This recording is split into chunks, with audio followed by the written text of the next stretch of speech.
How's it going, everybody? Welcome to another episode of NIGHTCAP. Yeah, I think. I don't know if I'm live. Now it says no data. Excellent condition. Excellent connection. Well, this should be fun. I don't know why. OBS has been weird lately. Keeps fucking around with my shit. I don't like it. Okay, I don't like it. I don't like being sassed by the software. But yeah, so I didn't really have much time to like put together a show. Usually I have, I'll spend the day, the afternoon, even sometimes on the weekend. You find funny things. Think of things that like, oh, this would be cool to do on NIGHTCAP. Well, I don't know. I didn't really have much time this week. A lot of stuff going on just in regular life, weddings, etc., but we're not totally sure what the schedule is going to be like for the rest of the week for Zoobox, so I thought it was important. At least we get in one live stream this week. So I was like, well, it's happening. This is the only night I have available to do it, so we're going to roll. We're going to roll hard. Now, today, I feel like we're just going to get into some more weird shit. Who doesn't like that? We're going to go back to another frequent topic here. It's kind of like adjacent to what we were discussing last week. Now, last week, that was a barn burner, right? Animal fuckers, furries. Who knows? Maybe we find our way back to the furries. I don't know. I guess we'll find out. But we're going to go incels today. We're going to go watch some interviews with incels.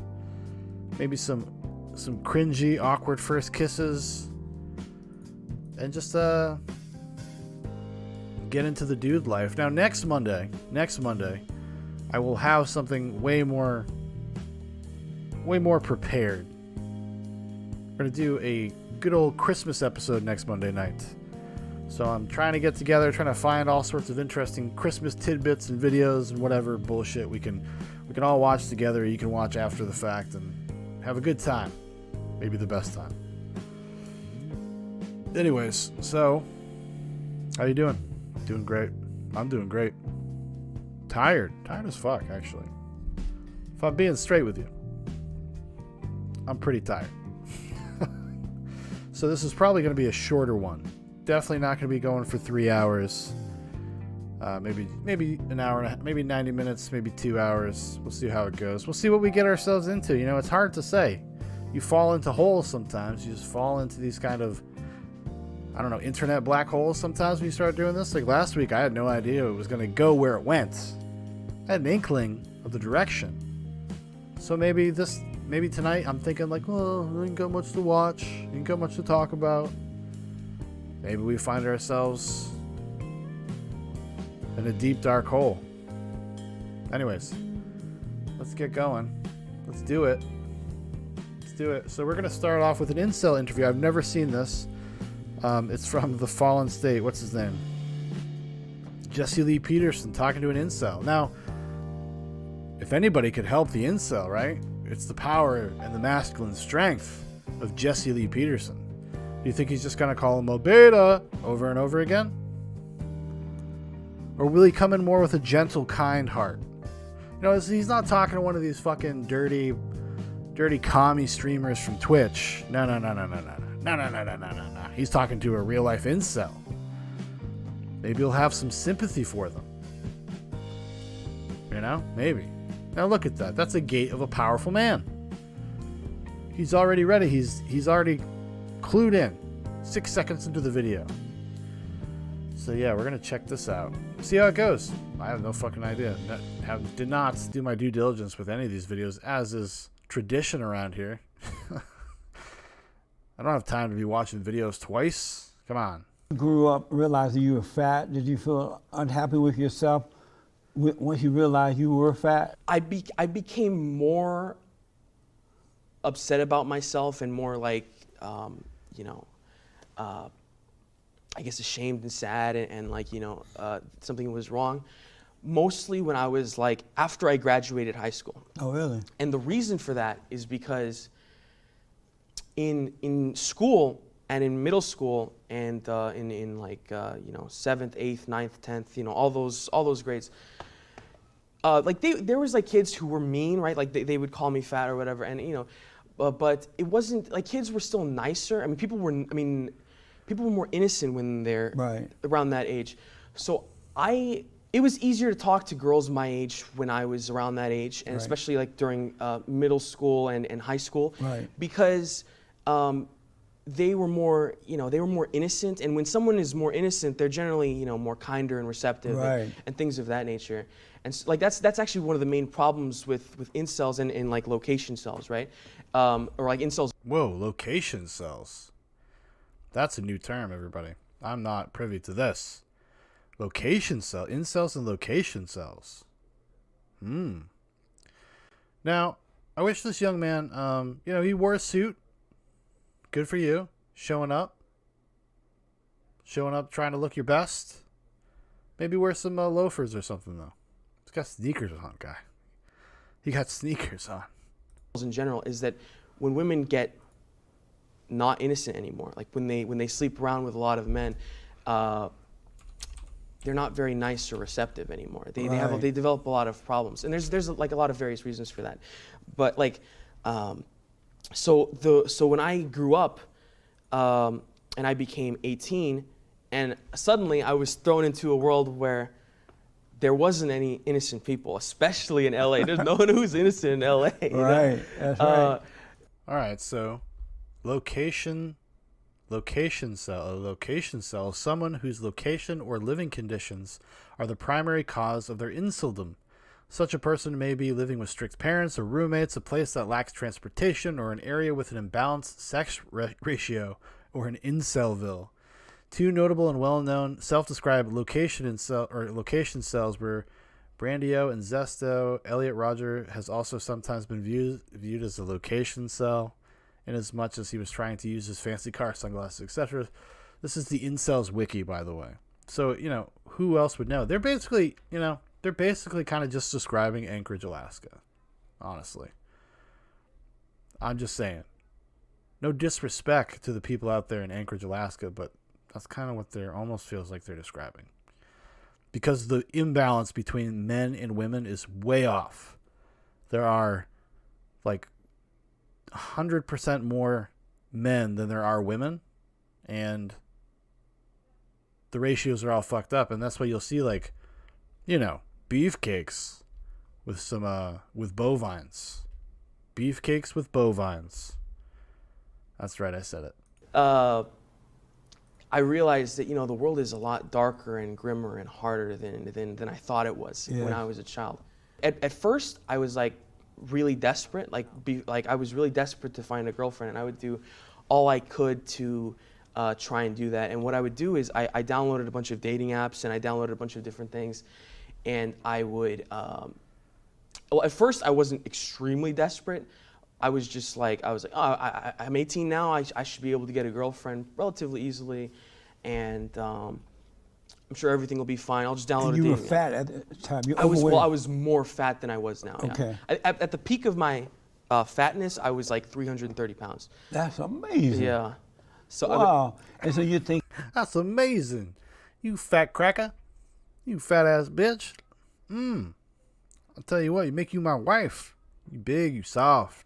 Now I'm 18, 19. I'm gonna go for a girl. Yeah, I'm done with high school. I'll go look for a girlfriend. I'll look for a job. I'll try. Maybe I'll go to college.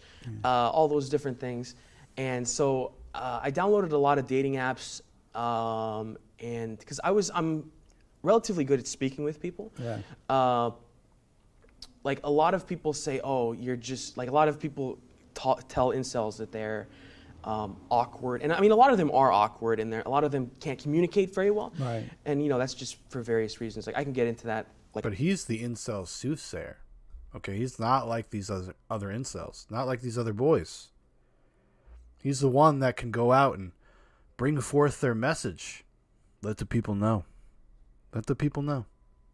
Into a lot of detail later, but I downloaded all these dating apps, and I did go out, and I tried to talk to women and things of that nature. And women were nice and receptive, but none of them wanted to be in a relationship or date me, and I was just like, I'll just keep trying. You know, there's plenty of fish in the sea, right? You gotta just keep trying. Yeah. So I kept trying. Oh, Jesse and knows. I kept trying for Jesse months knows. and months and months and months and months and months, and just kept trying for months. And then slowly, that builds in your mind. You're like, why is no one saying yes to me? It's like I'm not like.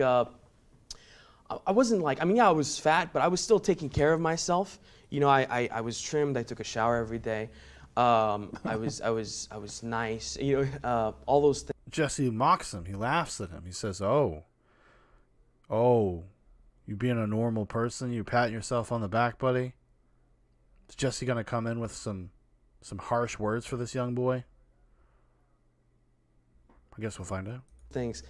I could talk decently well, but nothing ever seemed to work out. And I was like, what's wrong? Am I ugly? Like, what's happening here? And it just kept happening for months upon months. And so that made me very depressed. Yeah. And that made me very angry. I was like, what's wrong? What is going on here? And eventually that did lead me down a path of finding a website called 4chan. Oh, yeah. Right? And on 4chan, there's a board, an image board called R9K, which means Robot 9000. And I went on that image board and I found there were other, mostly young men, but and they were talking about similar problems. They were like, oh, I can't find a girlfriend. You know, everything in my life seems wrong. Some people were a lot more depressed than I was, and some people, and there are a lot of people who have it a lot worse than I do, by the way. There's a lot of young boys who are suffering a lot, and they need. See, that's kind of one of the reasons I wanted to watch this, all joking aside, is that I was curious to see if there's somebody that can kind of distill the experience and the mindset of incels, because this is something we've talked about on various podcasts. Go back, my brother Dan and I did a Zoobox Goes to the Movies about the documentary That Face When No GF, and it kind of gets into this kind of stuff. And it's important, like, you can like disagree with like kind of their worldview, but you should try to understand why they have that worldview, what leads them down these roads, and the kind of the social dynamics of the day kind of leaving people behind a little bit, maybe in larger numbers than it had in the past, because you've always had these kinds of things. You've always had these kind of outliers and whatnot that just can't find their way through it. Like, I went through a period of my life where I just could not connect with anyone. I could not fucking figure it out. Like, I was too honest. It was too awkward. There's, you know, just all of these kind of things that conflate together to kind of sabotage yourself. And I have like a lot of sympathy for these dudes in a weird way. Especially once you start getting into internet culture and you start understanding how kind of some of this internet culture works. And I'm not like an expert by any stretch of the imagination, but I know a lot more than it seems like a lot of people do, at least, especially people that speak authoritatively about these things, that like tech journalists that, you know, spend a month in 4chan and think they understand like the dynamics and what's going on. So this has actually been pretty good, pretty interesting. So sorry if I've been talking too much, but need help a lot more than I do. I mean, I think I need help as well, but I think that they need a lot more help than I do. So I went down this rabbit hole and I found a lot of tight memes. They would call like red pills about like women and the sexual market and things of that nature. And I became very like dark and hateful and resentful of women at the time. At the time, I was like 18, and I did at the time hate women, right? Mm-hmm. Like at the time, I figured that all women were like this, because in my experience, all women were like that. Yeah. But so let me ask: did the women tell you, all these women you met online, you would meet them in person, right? I wouldn't meet all of them in person, but I would meet. I wouldn't meet the ones online in person, but I would also go out to just, you know, events or different the like social occasions, and I would talk to women, and, you know. Would they ever tell you why they didn't want to date you? Sometimes they would just say, like, you know, you're not my type. I have had one girl say, you know, I was too short. Actually, multiple girls told me I was too short. But nobody ever mentioned my weight. But I kind of like knew especially from It was mostly just the smell. Mostly just the smell, probably. I'm joking. I'm sorry, guy. I'm joking, Derek, if that's your name. from the internet that I was like, it's kind of my weight, isn't it? It's probably a lot. It's probably has to do with my weight as well. So it's funny I mentioned my weight again because there are going to be some people who are going to see this, maybe like incels who might recognize, let's say, my name on the forum later on, right. which I might talk about. And they're going to be like, oh, he's a fake cell because he's a fat cell. And they say fat cells are fake cells because fat cells might have a good bone structure. Like I might have a good bone structure underneath my face, or like I might have a lot of loose skin, but after It's so funny because it's like this weird, complicated, very nuanced, very subtle, complex kind of like little insular world on these things. They talk about like fake cell, like, and then they have this rationalization about like, well, you're fat. So that's one knock against you because you're fat. Like, so you're already taking yourself out of the sexual marketplace just by being fat. But also, if you lost the weight, there's a potentiality there that you're a handsome dude. That's kind of funny. That's kind of funny. It's these, like whenever you get in these kind of identitarian groups, it seems like everybody devolves into like a form of purity spiraling. Like, who is the most pure? Who's the most pure, like, Anglo-Saxon? Who's the most pure German? Who's the most pure incel? What is the most... Is like the Elephant Man? Would he be like the ultimate incel? Is he like their Jesus? You know what I mean? after I reach my goal weight, which might be, let's say, a year from now, Right. From the constant working out and progressing, Right. I'm probably going to be relatively skinny by hopefully even next summer. Right. There's going to be people who are going to say, oh, by that time, he's not even going to be a location cell. He's going to be a vol cell in LA. He's going to be a Chad Light or whatever, So, and it's just like, but that's not like a fair thing to say because there are guys who are better looking than me who have problems in places like this. Right. There's Yeah, I mean, this is a very true thing. Like, people have this kind of stereotype, I guess, idea of what incel dudes are, but when you start like doing some sort of, I've done a little bit of research, a little digging into it because I find it, it's interesting. Subcultures I just find fascinating in general, and it's also one that, like, I feel like often gets demonized, like, intensely. And we're talking about, like, a lot of times, like, really young guys, and but yeah, some of them are not, like, they're not the stereotypes most of the time. It's a pretty diverse group of people for whatever that's worth. There's Right. who are incels as well. There are men who are taller than me who are incel in places like this or in other places around the world, like London, for example. There's a lot of incels in London. There's a lot of Asian incels in places like this as well. They're for various different reasons. Are incels mostly white people? I would say that most White guys? incels are like white men, mostly young white men, but there are quite a few Asians and Indians, and there are a few black incels, but they're not that common. Right. And what age group do they normally range from what to what? I would say that like most incels are probably between the age of like 16 to 25. Oh, okay. Now there are obviously some who are older, and Right. there's some who maybe even they find out younger, but And so at some point you decided, I am an incel. yeah. And so you decided, I want women, I want to have sex, but I'm giving it up. I'm not going to even try anymore. Well, no, that's not what incel means. Incel means that you want it and you try to get it, but you can't get it. Oh, really? Yeah. He doesn't even know who he's fucking talking to or why he's talking to him. Classic Jesse Lee Peterson.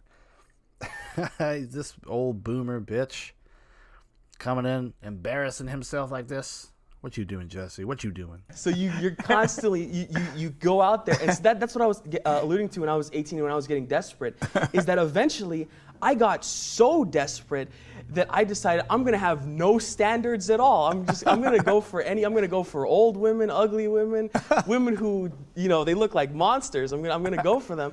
And Amazing. yeah, So have you ever had sex? no. You never had sex? No. Have you given up? No. You still trying? I mean, now that I have become a Christian, I'm trying, but I'm trying to find a woman who would marry me first, you know? Oh, okay. Like, 'cause Oh shit. Yeah, this is something else. Another commonality I find, like people kind of rediscovering kind of religion and groundedness, because for a lot of people, right? That's access to community. For a lot of young men, that's access to women. So when you unmoor yourselves from those institutions, well, what are you going to do? How are you going to find them? It becomes a lot harder. You just don't have those common groupings anymore. You don't have places to actually go and meet people, you know?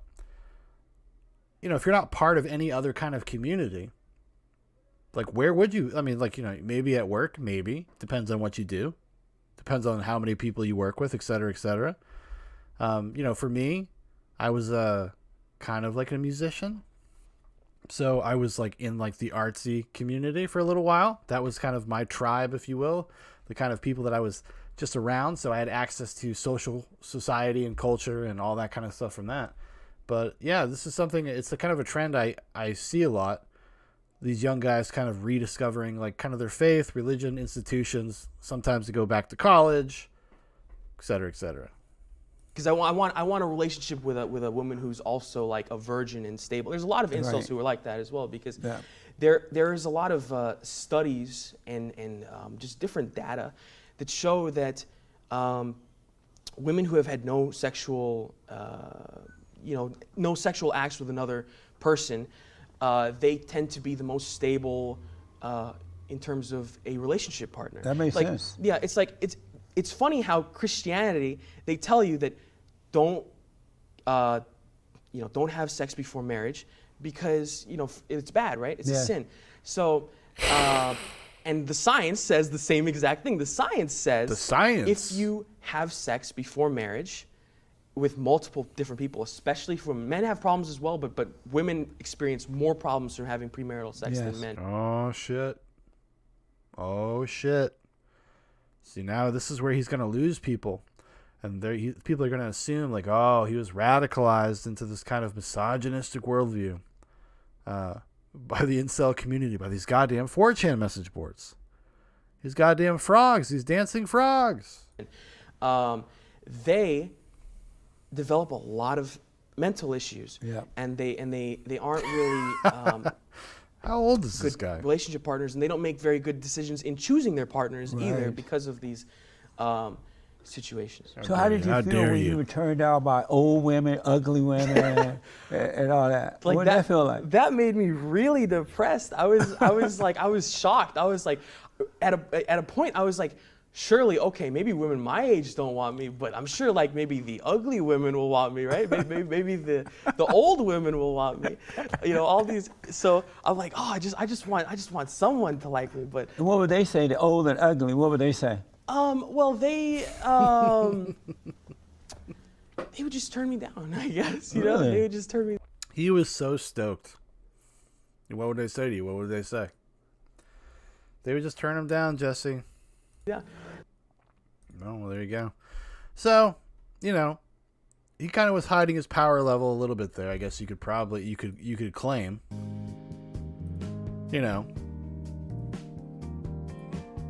That's the problem. Like, when you're doing these things when you're so young and you're trying to find yourself and you come to these conclusions when you really don't even have the life experience or the knowledge base to come to that conclusion. Ah, man, growing up is tough. Shit ain't no good. It's hard. So, moving right along with this theme. I think this is probably going to be our theme for at least a little bit. I got our Incels wiki pulled up here for fake cell, also known as Chad cell. So I'll throw this over here too. Maybe we'll take a peek at it together. Me and you. Just me and you. Ah, yes, the fake cell.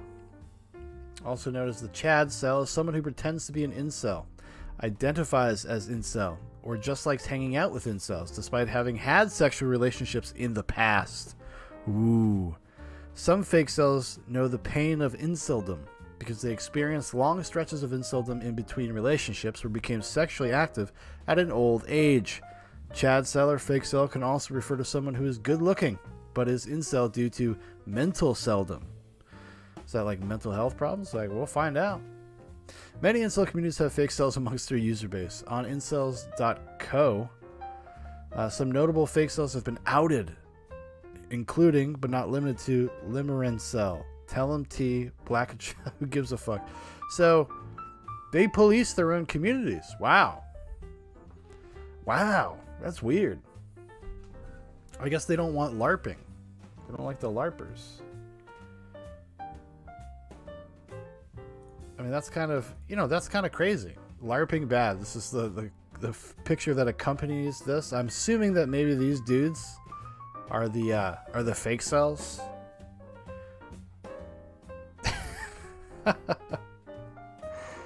Holy shit.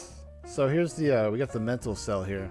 A mental cell is someone whose inceldom can be attributed to their some psychological factor. It is an umbrella term that encompasses several mental health issues, including a depression, Asperger's syndrome, schizophrenia, dementia, PTSD, AVPD, avoidant personality disorder, schizoid personality disorder, blah, blah, blah. Yeah, all these disorders.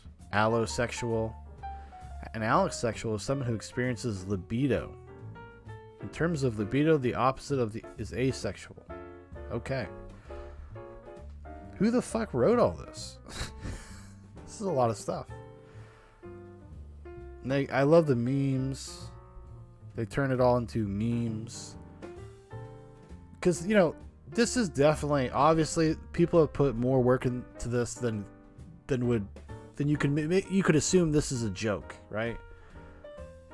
Clearly not a joke. It is funny, though. A few clicks and you're already finding them kind of like policing their own community.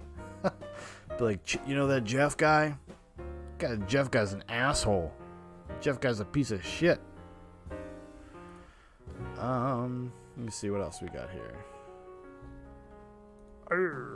Okay. So, let's see what other people, maybe, we're talking about, we like to help people. We want to reach out to people maybe that are less fortunate, confused, whatever. So I looked up incel dating coach. Now there's a few joke videos we could probably look at, but I wanted to find one that was kind of like sincere. Sargon of Akkad gives advice for incels. Oh, maybe we'll check that one out too. But here's one. It looks like a sex coach advice for involuntary celibates. So it looks like it's a kind of long one. So maybe we probably won't check out the whole thing, but we'll take a peek at it. Because I think, if anything, it could be interesting if it's sincere. I guess we'll probably know pretty quickly. It seems like it is. It looks like a YouTube vlogger, sex coach person. I'm looking at some of her videos on the side here. It seems like she's sincere. So what would a traditional sex coach have advice for? Like, what would they be able to give advice for about the incel? I don't know. There was a documentary I saw years and years ago that was about a sex therapist, and she was kind of unconventional, and she would like help men that are basically incels, involuntary celibate guys who couldn't get laid, couldn't get girlfriends. And this was like all the way back, I want to say the late 70s or early 80s is when they made this documentary. And like she would just kind of spend time trying to teach them how to be like comfortable with their bodies, how not to kind of premature ejaculate. She would basically take their virginity, give them their first like sexual experience, demystify it for them, because these were older men. These were older dudes. So if they're going to go out in the sexual marketplace, they're going to go out on dates and whatever, you can embarrass yourself, right? It would be embarrassing if you didn't know what to do or how it worked. So hey, God bless her, right? God bless that lady. Helping out the old incels. So yeah, let's check this out. It's exciting stuff. It feels like Oh, she's already being alone. provocative. I'll find someone new. Oh Why my am I in God. such a good mood? We're talking about incels. No reason. This is already insufferable. Hopefully she has some good advice. I was at a party last Saturday and someone asked me if I had a superpower, what it would be. And I thought about it and realized that my superpower would be and is helping people to remove their sexual shame and fear and help them to enjoy more pleasurable sexual lives. That's kind of what I'm already doing. That's why I'm here talking to you right now. And I would, as my superpower, just be able to do it like that instantly, just like take away all the shame and the pain and like make sex fun again. And what he said back to me was, oh, so you would cure all of the incels of the world, which I thought was really interesting, like a really fascinating take on that. Because yeah, totally, incels are some of the people that have the most pain when it comes to sexuality, the most shame, the most like darkness around sex and sexuality. So I mean, come on now. I understand, not everybody likes to keep it as simple and basic as Zoobox. Unnecessary piece of production there, of post-production. I'm just saying. So I thought I'd talk to you about my thoughts on incels and how to not be an incel anymore. Like how to go from being How to stop. an incel to a sex god. Oh, so make sure you okay. watch all the way to the end of this video because every tip is important. I wrote them in the exact order that they need to be applied. If you could get to the point, lady, a little faster, I would watch this whole video. Thank you. There's a couple that you can switch around, but for the most part, start to finish, watch the whole video. If you're not interested in being an incel, if you want to be a voluntary sex machine that's getting laid, then thank you for joining. Why don't you just say slamming pussy? Slamming pussy. Slamming it. Welcome. I'm Caitlin V. I am a sex and relationship coach. I specialize in working with men who have performance anxiety, and there's a lot of overlap between incels and men with performance anxiety. And so without further ado, let's get going. Couple things we've got to define. First, number one, what's an incel? You might be asking yourself right now. An incel is a person who is involuntarily celibate. Now, this term originally comes from a female person who was involuntarily celibate who started a website about her. Can you believe this? Men just stealing like this? Some poor sexless woman? The patriarchy just never ends. Never ends with these fucking dudes. Celibacy. So celibacy means not having sex. Involuntary means not by choice. And this woman was not having sex, but not by choice. She would have chosen to be having sex. It was started on a website that became a sort of forum and online community space for people who identified as involuntary celibates. But it was more of like a support group. It wasn't until the 20-teens that the term and the identifier incel started to be associated with violence, a couple mass murders, violence against women in particular, and that skyrocketed the term incel into wide recognition and like a lot of media coverage. Since then, there's been some online kerfuffles around groups of people identifying themselves as incels, including having their subreddit on the website reddit.com shut down after it was seen to be, and this is my understanding, I was not obviously a part of that decision, it seemed to be promoting violence against women, aggressive and violent sexual assault, even rape, even going so far as to recommend or support rape of women as a way of, I don't know, accessing sex for the people on the thread. I'm not even saying that she's wrong or anything. I'm sure there were dudes in there doing that 100%. But I don't really care about your history. Okay, let's see here. For me to get this message out there, it's really important for you to receive into that when I start talking about how not to be an incel anymore. But I really firmly believe that only people who are hurting hurt other people. And so it's really important for me to get this message out there. It's really important for you to receive it if you're not having sex or you're not having the sex that you want to be having. There's a path forward. Like, there's something that can be done about that. You're not hopeless. Like, duh. This cannot be the best that's out there. I really firmly believe is that we can't hate anyone unless we hate part of ourselves. So if you find yourself in the position where you feel like you're hating people, the answer is not to focus on those people, it's to focus on the part of you that hates a part of you. So for incels, it could be that you hate the part of you that like even wants to have sex. The part of you that feels like they need to have sex. Like you might feel resentful that sex even has power over you at all. Or it could be that you hate the part of you that doesn't know how to have it. The part of you that like fears rejection or fears failure. The part of you that doesn't really want to try, like wants sex to just be easy. And like, damn it, it's something that might only worth the number of women that they sleep with is a problem. A society that treats women like they're only sex objects for men's status is a problem. And a society that tells both men around sex, but doesn't have any sex positivity itself, wants it, and I believe your body needs to have sexual release, doesn't mean that having intercourse with other people is a human right. I can't do it. I can't do it. I can't do it anymore. I can't do it. I mean, it's not even that like what she's saying is like intensely disagreeable or anything, but the way she says it is just so obnoxious. Oh my god, there's got to be somebody else out here giving these boys some fucking advice. Dating tips for incels. Looks like a parody video. There's a couple parody videos. Sargon advice for incels. So what would Sargon have to say? What would the old Sargon boy have to say? Stop chasing women.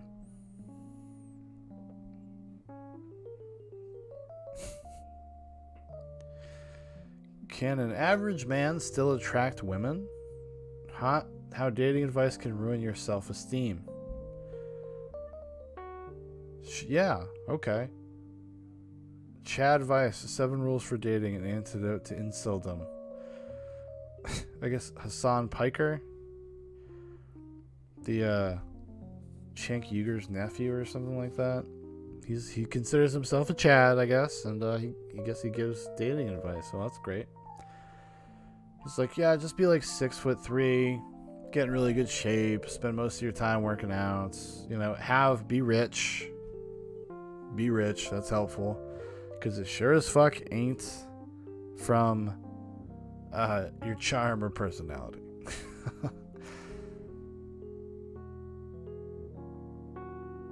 I can't tell if, I don't think these are real, but let's check it out. I don't know if this is real or not. You know, in terms of it being like a sincere thing, but we'll check it out. Let's see what we got here. Coming up. What the f*** are you doing in here? So, what I just walked in on, Yeah. I think we need to talk. Okay. Simp. What the f*** is this? Soy milk. You want to be a soy boy? If I had known that he was going to turn on me by the end of this, then I wouldn't have given him so much as a moment of my time.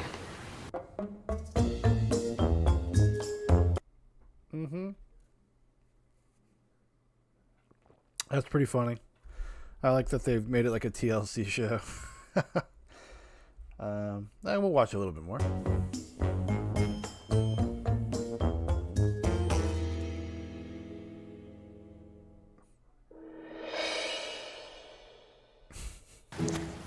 Before I had met Preston, I thought all women were queens. You're my doormat. He has a very unfortunate past, and I'm here to save him. So basically, I'm making this your new homepage on your computer. Okay. 4chan? Yes, .org. Okay. And why? Just a community of people who are all based. I have a full indoctrination plan in which I will educate him with fantastic cinema to open up his mind to the truth. So they just like got rid of everybody's debt. Yeah. and he was him the whole time. He was him the entire time. He literally read. That was a good cutaway. That was a good cut to, rather. Killed himself. He's a god. Basically, think of me as your Tyler Durden. I'm the Brad Pitt character in the film. For you. Wow. My opinion on movies has completely changed. I used to like Star Wars and crap like that, and like mainstream sheep bullshit. And now I'm like really into like the Matrix series and Fight Club and Joker. the Joker. That's like the holy trinity right there. We have Joker. alternatives to women, which include androids, which are kind of in the works. They're going to get better. And I also have something that is an alternative for a female vagina, because we, as a society, have outgrown those. So this is basically going to replace all females, the world's greatest scientists. So of course, they're all men. Why is this sticky? You weren't supposed to touch it yet. You know what's awesome is I've actually been abstaining from sex my whole life, and now I'm choosing to. So it's different. So yeah, just like in real life. What? Careful. Sorry. It's just super slippery. That's what they feel like in real life. You wouldn't know because you're a simp. Do you know? I have done my research. Okay, so obviously you need to delete your Cash App. Dangerous. But I need that. PayPal, delete. Venmo. I need that. I need all. For who? My queen. Oh my god, get the out of my house if you're gonna talk like that. You can't just pay them willy-nilly. They're not gonna give you anything. Have they given you any pics or anything though for them? No. I was gonna say, if you show me, I'll let you keep one of them. Literally, all girls are shallow. Just because we're shorter, average looking, and poor, they won't even give us a chance. Shallow bitches. Yeah. But have you ever gone for a girl that's short, average looking, or poor? Why the would I do that? Hey, what's going on, Voyage? Yeah, we're just looking at we're looking at incel stuff, looking at MGTOW stuff. This is just a joke video that I found that I put on while I'm looking for the next thing, because I didn't have time to do notes this week. So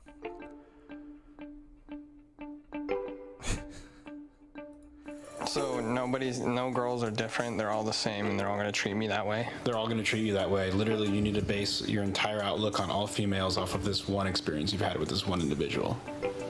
Okay.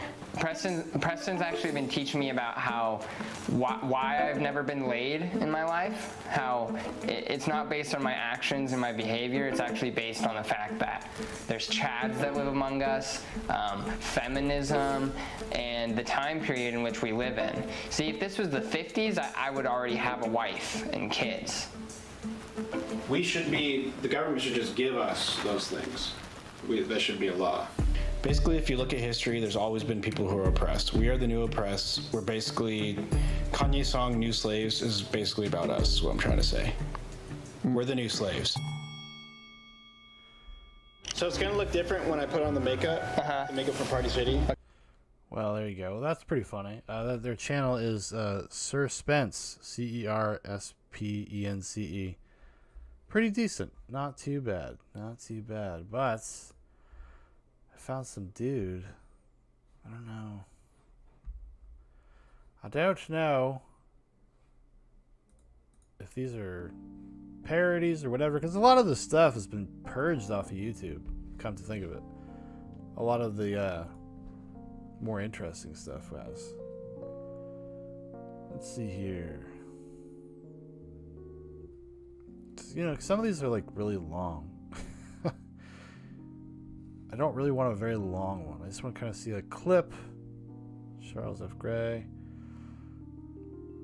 MGTOW is the only way to live. This is a channel. So check out this channel. I cannot help you.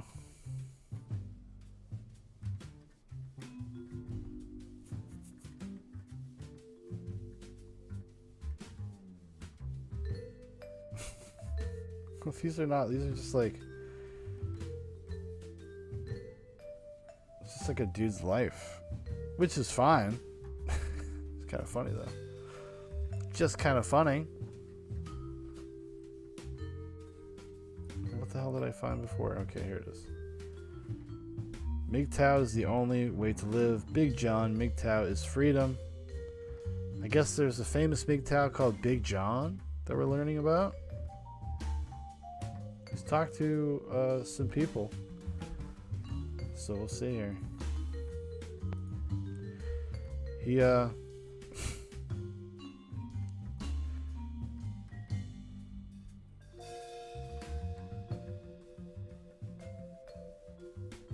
I don't know about this. We'll give it a shot. Why not? Not doing anything else. All I gotta say is I've only had 2 relationships. The third literally moved the day after I asked her out. Well, hey man, that happens. You're young. Don't worry about it. Alright. Hey everybody, this is the dude representing MGTOWs. The only way to live, my friends. The date is October 31st, 2017 at, oh fuck, it's Halloween. October 31st, 2017 at 12 a.m. p.m. Pacific Mountain Eastern Standard Daylight Savings Time in the year of our Lord, my friend. And that was good coffee. How's everyone doing?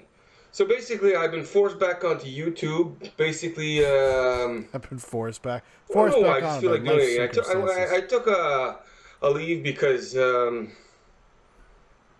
I just didn't want to be bullied around by YouTube anymore and all the fucking rules. I was getting all my videos demolished. Not that I cared about the money, but I don't know. I just all the rules and stuff, and I was getting all these fucking negative shit. I said, fuck YouTube. And then now Big John from MGTOWs Freedom, his channel is gone, so I don't even know why I'm doing this, basically. I guess I'm angry. So maybe if you watched my last video, you know I got my tooth pulled this morning, and it's amazing how fast it goes back to normal. But it still hurts like shit, but it's amazing how fast the body rejuvenates itself or recovers. Amazing. So I guess I'm just going to talk what's on my mind here. Basically, you know, I've really, I'll tell you where I'm at, basically. I've become, I guess around June, I was ready to fucking hang myself because I was a failed tattoo artist, basically not making any money, and I knew summer was coming up, and I knew that tattooing was dead in the summer.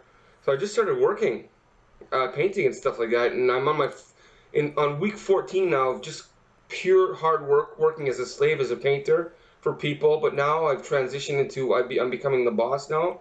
But I put my ad up on Kijiji every day for a painter, and I've changed. I've become a money-making machine.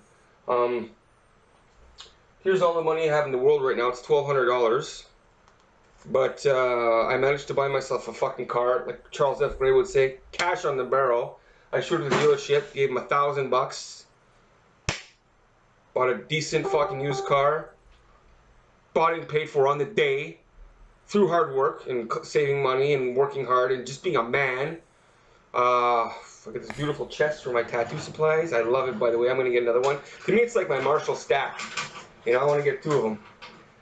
It's like guys that are just like very insecure and that kind of spiral out and like look for any type of answer to the problems they have. And like, you know, they find these online personalities. It seems like this guy's was into this dude, Big John. MGTOW is freedom. So I've just found his videos. They've been put onto Internet Archive. So maybe we'll look at those. Because this guy, you know, he's awkward. Nervous energy. I don't know if I have enough context for this to really be this deep into this with this kind of video. Like something like this, I need to like kind of understand or have a primer for what his bag is really, you know? What this community's bag is. I mean, this is from 3 years ago. I just don't think these guys, or these communities really are not represented on YouTube anymore. They're kind of been obliterated. Like MGTOWs Freedom. I'm sure there was tons of misogynistic and weird shit in there. This guy's talking about all of his videos have been demonetized. But we'll listen to my tattoo supplies. I'm going to have one here from my art supplies. The Awakening had it, maybe it was about 2 weeks ago. I think I'd made almost $1,300 in 5-6 days working for myself, and I couldn't believe it. And that was it. That was the realization. Like, oh my god, this shit's gonna work. I put my ad on Kijiji every day, and literally the phone on it. Like I follow trends. Okay, so I pay attention. Like, is this trend gonna slow down, or you know what I mean? Is it just the fall and in the winter? This work's gonna slow, but literally it's every day. Like literally on average, every day the phone rings. Hey, I saw your ad. Really? You saw my ad? I can't believe it. And it's so like, you know, so basically I know from trends, unless the economy crashes, it's gonna be like this again for at least June to. All right. That's enough of that guy. No offense to you, sir. Let's see here. Void says, I feel like this is a subsect. I'm really nervous, like I stumble over words and shit until I get to know you, then I show my confidence. At least that's what my friends say. Yeah, I mean, a lot of people are like that. It's a lot of people need to have that like familiarity with people to like really kind of be themselves to a certain degree. And there's not really anything wrong with that. Everybody's got a version of that in themselves.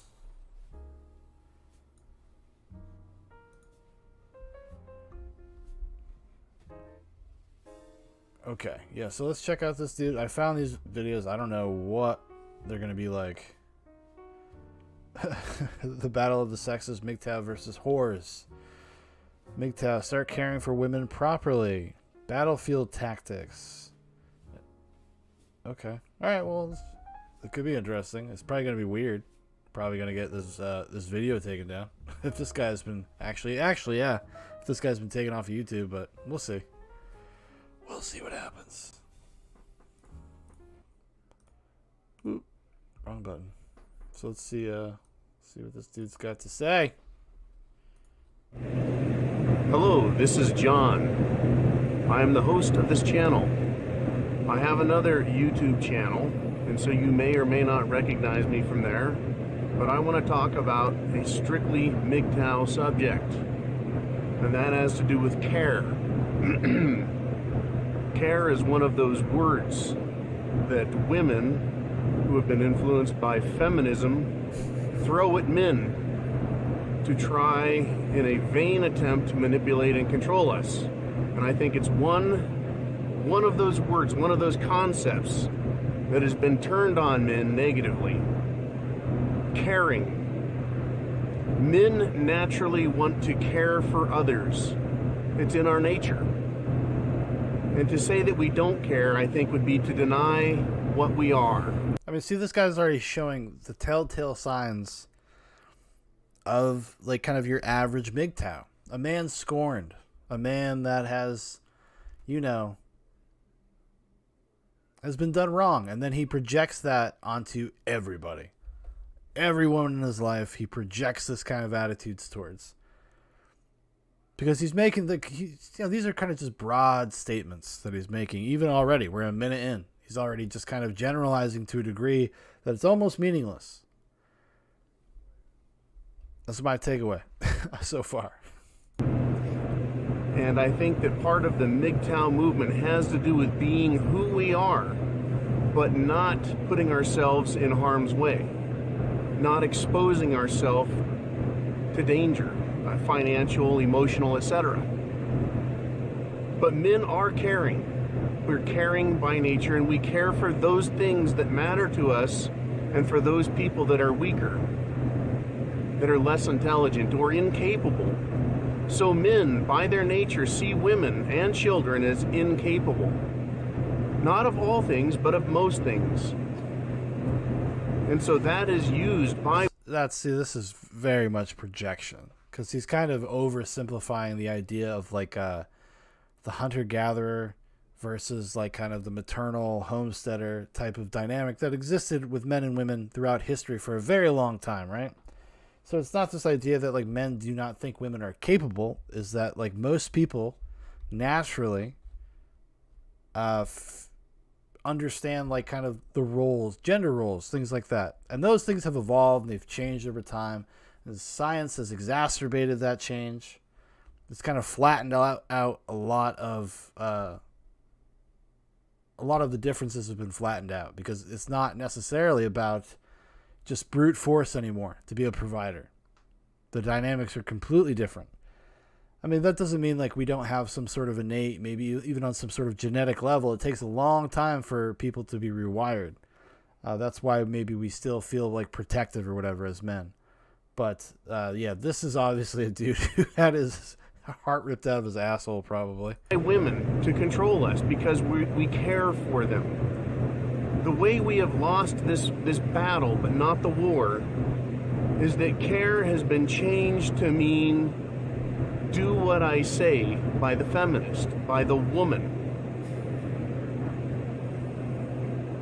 Women say, you don't care about me, boo-hoo-hoo. And you are supposed to change your behavior and your way to think to accommodate her definition of caring. This is how the game is played. This is yet another. So this guy, Big John, is basically, seems like he was somewhat of a guru for the other guy we were watching. Like, this is the kind of dude, like, so this nervous guy, this nervous energy dude, this tattoo artist, or the guy who wants to be a tattoo artist, he's like, his worldview is being molded by somebody like Big John. And he kind of just accepts it. He doesn't think that hard into anything else. And it actually makes him upset.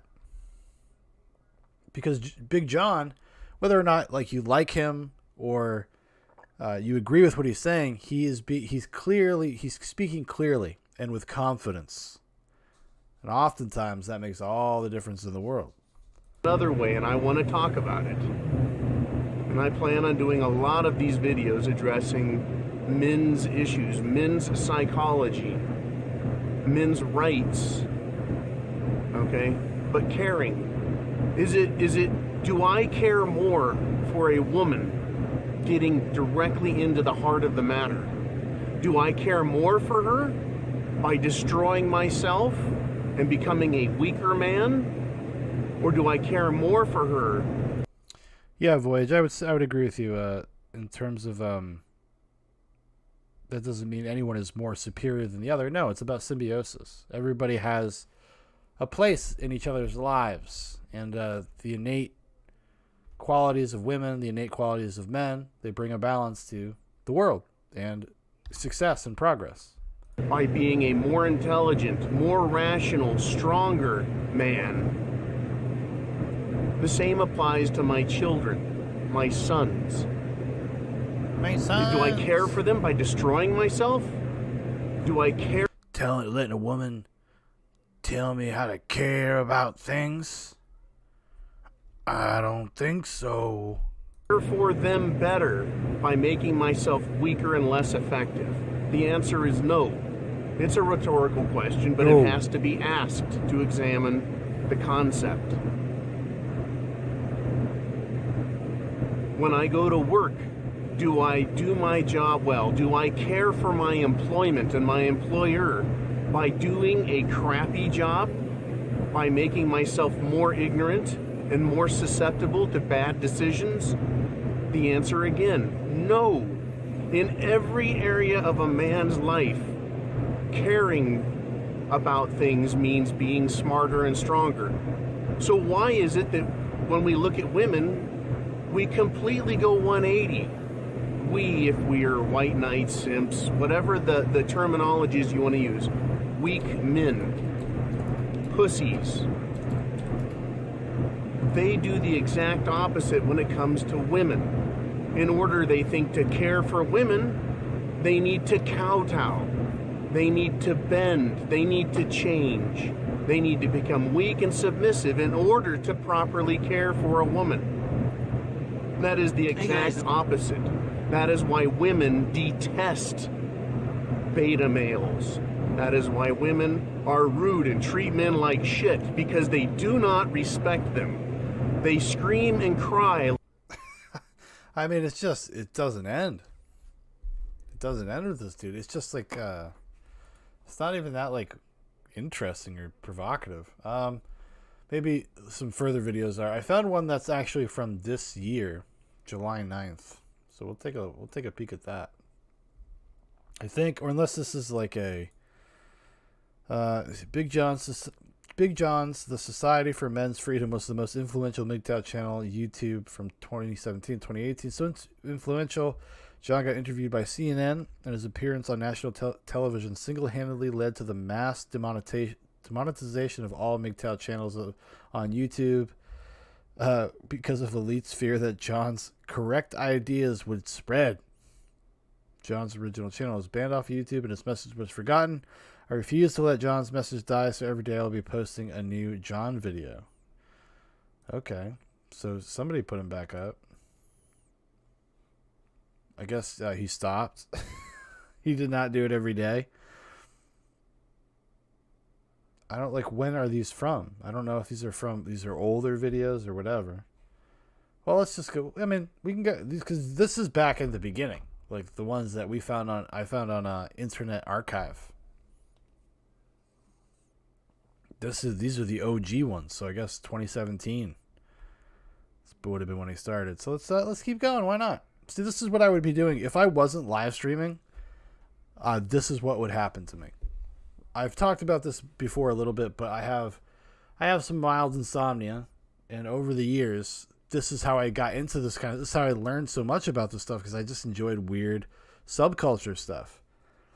And I would go down a rabbit hole like this and just watch videos for like the whole week. I would just do nothing but watch like MGTOW videos. Like back in the day, it was like I watched nothing but like weird flat earth videos, etc., etc. So I feel like this might happen with the MGTOW. I don't know though. We'll find out. These men talk of strength and being smarter, yet they look like string noodles and seem to be emotionally cut off. Well, yeah, they are emotionally cut off. They're damaged. These are guys that have probably been really wronged. I'm sure, like, bad divorces, somebody really fucked them over. That's always the through line with them, is that there's always that undercurrent of kind of damage. And then it changes their entire worldview. They become very defensive. The internet, it allows, or it makes room for, and I wouldn't say allow, but it provides the ability for dudes like this to congregate and talk to each other and commiserate. And sometimes you just get carried away, because like any echo chamber, right? Any type of insular community, you could really get carried away with this stuff. Like incels have that problem. That's why I was watching the video with the incel dating coach or whatever, and she was describing why they got kicked off of Reddit. And it's because it becomes a kind of a game. But some people take it too far, obviously. Like little children, women do, for us to care about them. And then in order for us to care about them, we have to do it their way. That is one of the more, I would say, insidious things about this, though. There's a little bit something pernicious about what this guy is doing, because he's decided for himself, like, I don't want to fucking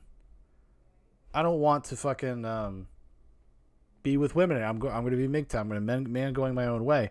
But now he's kind of putting out this almost like propaganda, this kind of guru stuff, MGTOW guru stuff, to influence other men, mostly probably younger dudes. Mostly younger guys. It'll be guys in their late teens, maybe they're incels already. Guys in their early 20s that are having a hard time. Dudes that have just gone through like maybe their first bad breakup. And this will negatively paint a picture of like what all relationships are like, Void says, dude wants some creepy shit like a subculture. Look up blood over intent. It's creepy as shit. Maybe I will, man. Yeah, I appreciate that. Yeah, if you ever have any kind of weird internet rabbit hole that you think would be fun to send me down on one of these Monday nights, throw it in the comments and stuff. I will definitely. I'm always looking for something. Like tonight's is a little loose, a little all over the place, because I was like, I didn't have time to. Usually I go find videos, make notes, but I didn't have a chance to do that this time. So care. That is the way they use care as a word. That's how the spoken word is. You don't care about me. But the implied condition is that in order to care, you have to do what they say. And that makes you a weak man if you comply.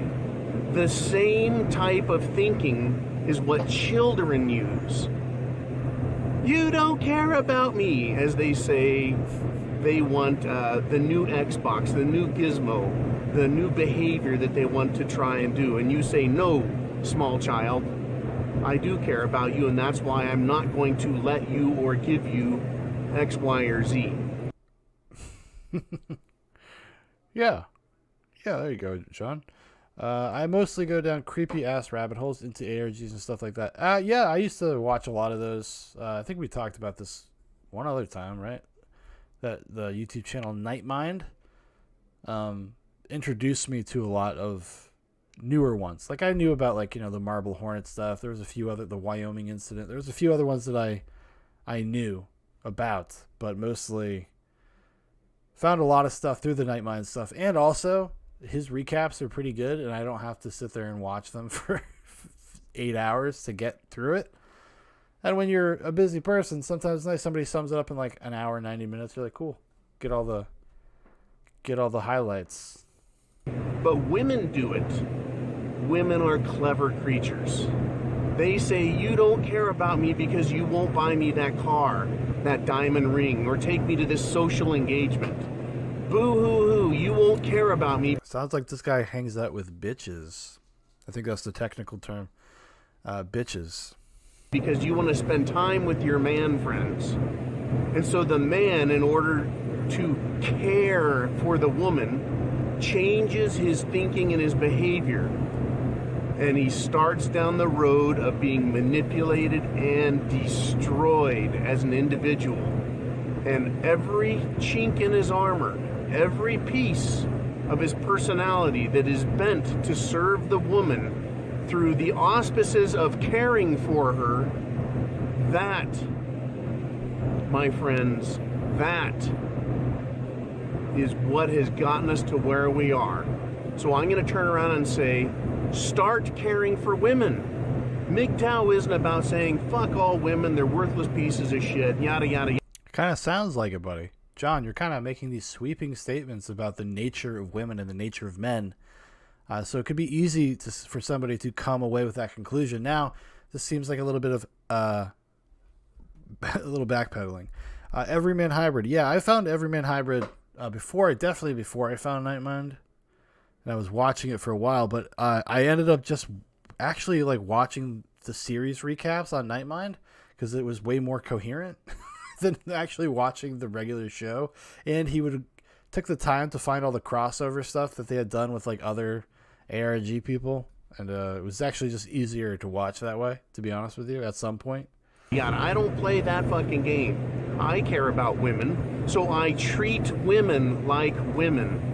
And if they want to behave like childish women, I treat them that way as well. If they want to try and be mature, I'll treat them that way. Mature? But I care about them, therefore I will not allow them to manipulate me. Women have powerful, powerful tools that they use. They use guilt. They use shame. They use pussy. They try and punish you. Unlike a child, women have these other tools that they've developed through their life, through their childhood, their adolescence. They develop them as they've developed sexually after puberty.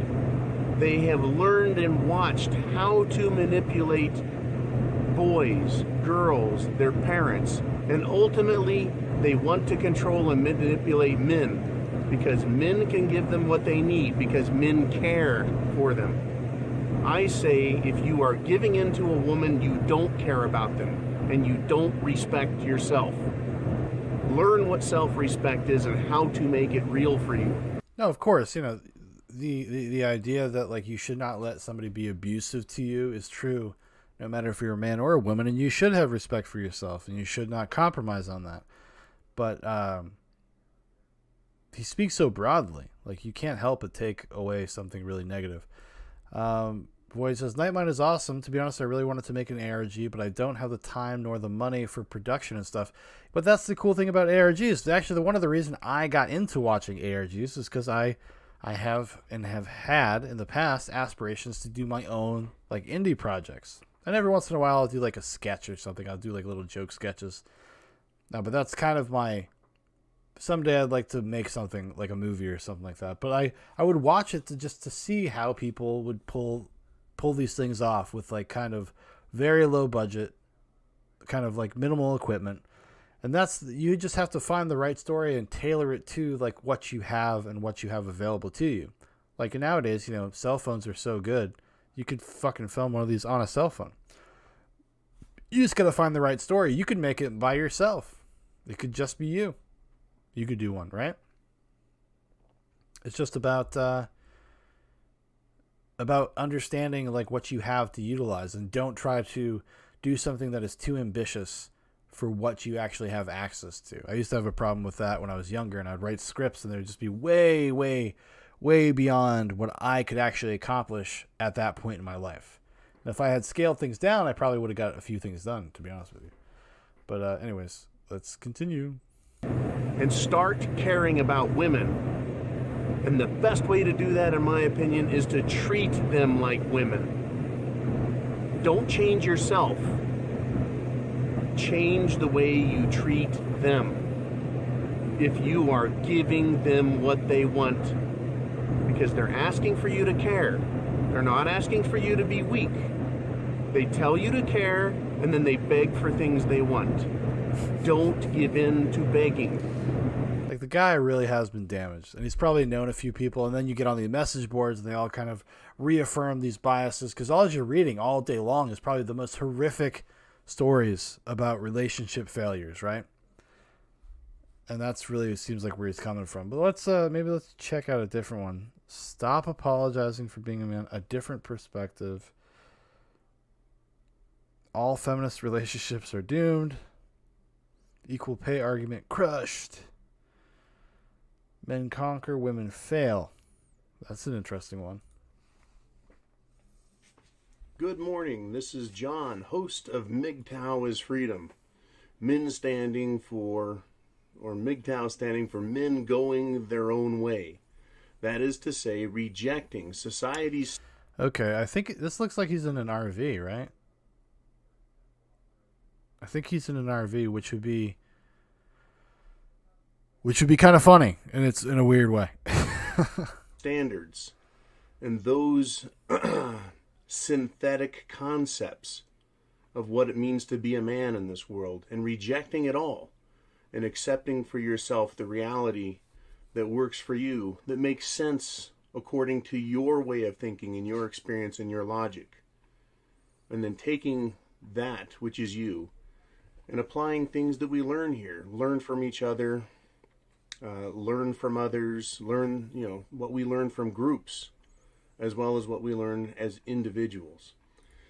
So I found the YouTube community to be invaluable for a no, Voyage, I wasn't saying it's funny because he lives in an RV. It's funny because it is like, it fulfills a stereotype of like a man going his own way. Like this idea that you just pack up your shit and like you're not going to be, you're going to be a nomad. You're not going to be, you're kind of going to disassociate from society a little bit and live in an RV. Obviously there's nothing really wrong with living in an RV. I would never say that.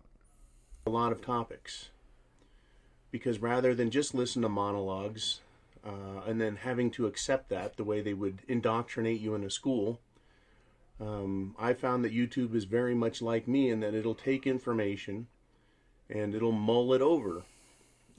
Not necessarily in a group think, as in some homogenized, monolithic brain, but rather a group of thousands and tens of thousands of individuals individually thinking and sharing. And that's why I really appreciate what I've gotten to see and do and contribute to here, both on this channel and on my other channel as well. So I want to thank all of you for subscribing, for participating, for sharing your thoughts individually, and for allowing me to share mine and giving my voice an audience. All right, so when we talk about MGTOW, men going their own way, it largely has to do with the social construct, the control of us as individuals, and how that is affected by our relationships with members of the opposite sex, women. And largely the problem isn't women, in my opinion. Women have always been there, and they have not always been a problem. So there's something different that has occurred. And it is the use of feminism that is a social engineering construct that has been... Well, yeah, he's going to say that there's this inflection point in history where women looking for autonomy in myriad different ways is the problem. This is a pretty standard MGTOW talking point, as far as I understand, that they kind of just look at this like that, like the late 70s into the 90s, basically, as being this kind of ruinous paradigm shift. So he's obviously identifying that. But he's acting as if like some of the behaviors he describes, and like, we watched that last video where he's describing like duplicitous nature, women using sex for their advantage or whatever, like that's some sort of new concept like people using their sexuality to get what they want. It's obviously not. It's always like, have you ever heard of Cleopatra? Come on. Introduced in a viral capacity to infect human culture and modify it for someone else's gain, someone else's purpose. And I think one of the things that has been left out, or I should say intentionally withheld from women, is that they are not taught to love anymore. They are not taught what love is. And unique to every other, to what they need to be doing with it, is it. Now, there definitely is like truth to a certain degree about what he's saying about like kind of how these kind of sociological changes affect people in different ways, right? And like how it reprioritizes, like for women, you know, feminism, the way it starts is about equal representation, et cetera, and kind of flattening a patriarchal curve, whatever you want to call it, in terms of opportunity and whatnot. But there is a shift. It does shift, it does change, and it does has taught like a generation of people to kind of devalue traditional norms. And you see a backlash to it a lot, like especially like in the mid 2000s, early 2010s, where people were kind of, even women themselves, just being kind of reconsidering like what they were sold when they were in college in the 90s, and about how it kind of shaped their life for the worse. And now that they're kind of old spinsters and whatnot, you'll actually see even from a few years ago, from kind of major outlets, some op-eds by some renowned feminist writers that work at some of these newspapers, kind of writing op-eds about how lonely they were in their late 40s. So, you know, those things are real. Like when you're taught to prioritize in like kind of naked ambition over creation or like kind of familial things, the shift in values, you know, that is a real thing. Like that's the kind of weird thing with all this kind of stuff with like MGTOWs and stuff. Like you can understand some of their grievances, just like on a human level. Some of the things that they complain about, they argue about, even their own personal stories. I'm sure this guy sounds like he got probably fucked. You know, for all I know, the reason why he's living in an RV is because like some chick took everything from him. For all I know, you know, I'm not saying I know that, but I'm saying for all I know. Maybe it's in one of these videos. We get to hear the story of Big John. I don't know. Probably not going to happen tonight though, because we're going to do this for maybe another 20 minutes or so. Then I got to bounce because I got a big week ahead of me. Got to get some rest. I'm fucking exhausted. Its application to their lives. If women are not taught to love men, how can they expect to keep a man, satisfy a man, if they don't Yes, Voyage. That is what they're saying. That's the word on the street, is that Gen Z, in a rebellious counterculture way, is just going to be slightly more traditional. Even you could say traditionally conservative, or maybe skew a little right, because it went so far the other way with the last generation that it's only natural that the generation that comes after that is going to have some sort of rebellious spirit. And it's like, you know, people used to joke about this guy on the internet, Paul Joseph Watson, said conservatism is the new punk rock, and he got super laughed at. But all this being punk rock means is to be against the mainstream. And if you were to look at the paradigm of like, you know, today and like for the past, especially like 10, 15 years, well, forever in popular culture, it's always been left leaning. But like now you're finally getting to an apex point where it's like, it's actually cool to fight against that. And then you're seeing that in meme culture. You're seeing that in like message boards. I don't know if it's like expressing itself in the most healthy way all the time, but there's definitely some reality to that. Void says, I think it's an emotional thing that gets them so wrecked. They deal with it by just stepping back, then having to justify it. Sure. I could see that. Understand love. How do they expect to be satisfied? So, you know, I've spent as a man, I've spent many years trying to understand the concept of love. And I broke it down a bunch of different ways, but the way that I found to be most easy to understand the easiest to share is that there are about 6 different ways to feel loved. That is physical touch, quality time, words of affirmation, gifts, Blowjobs.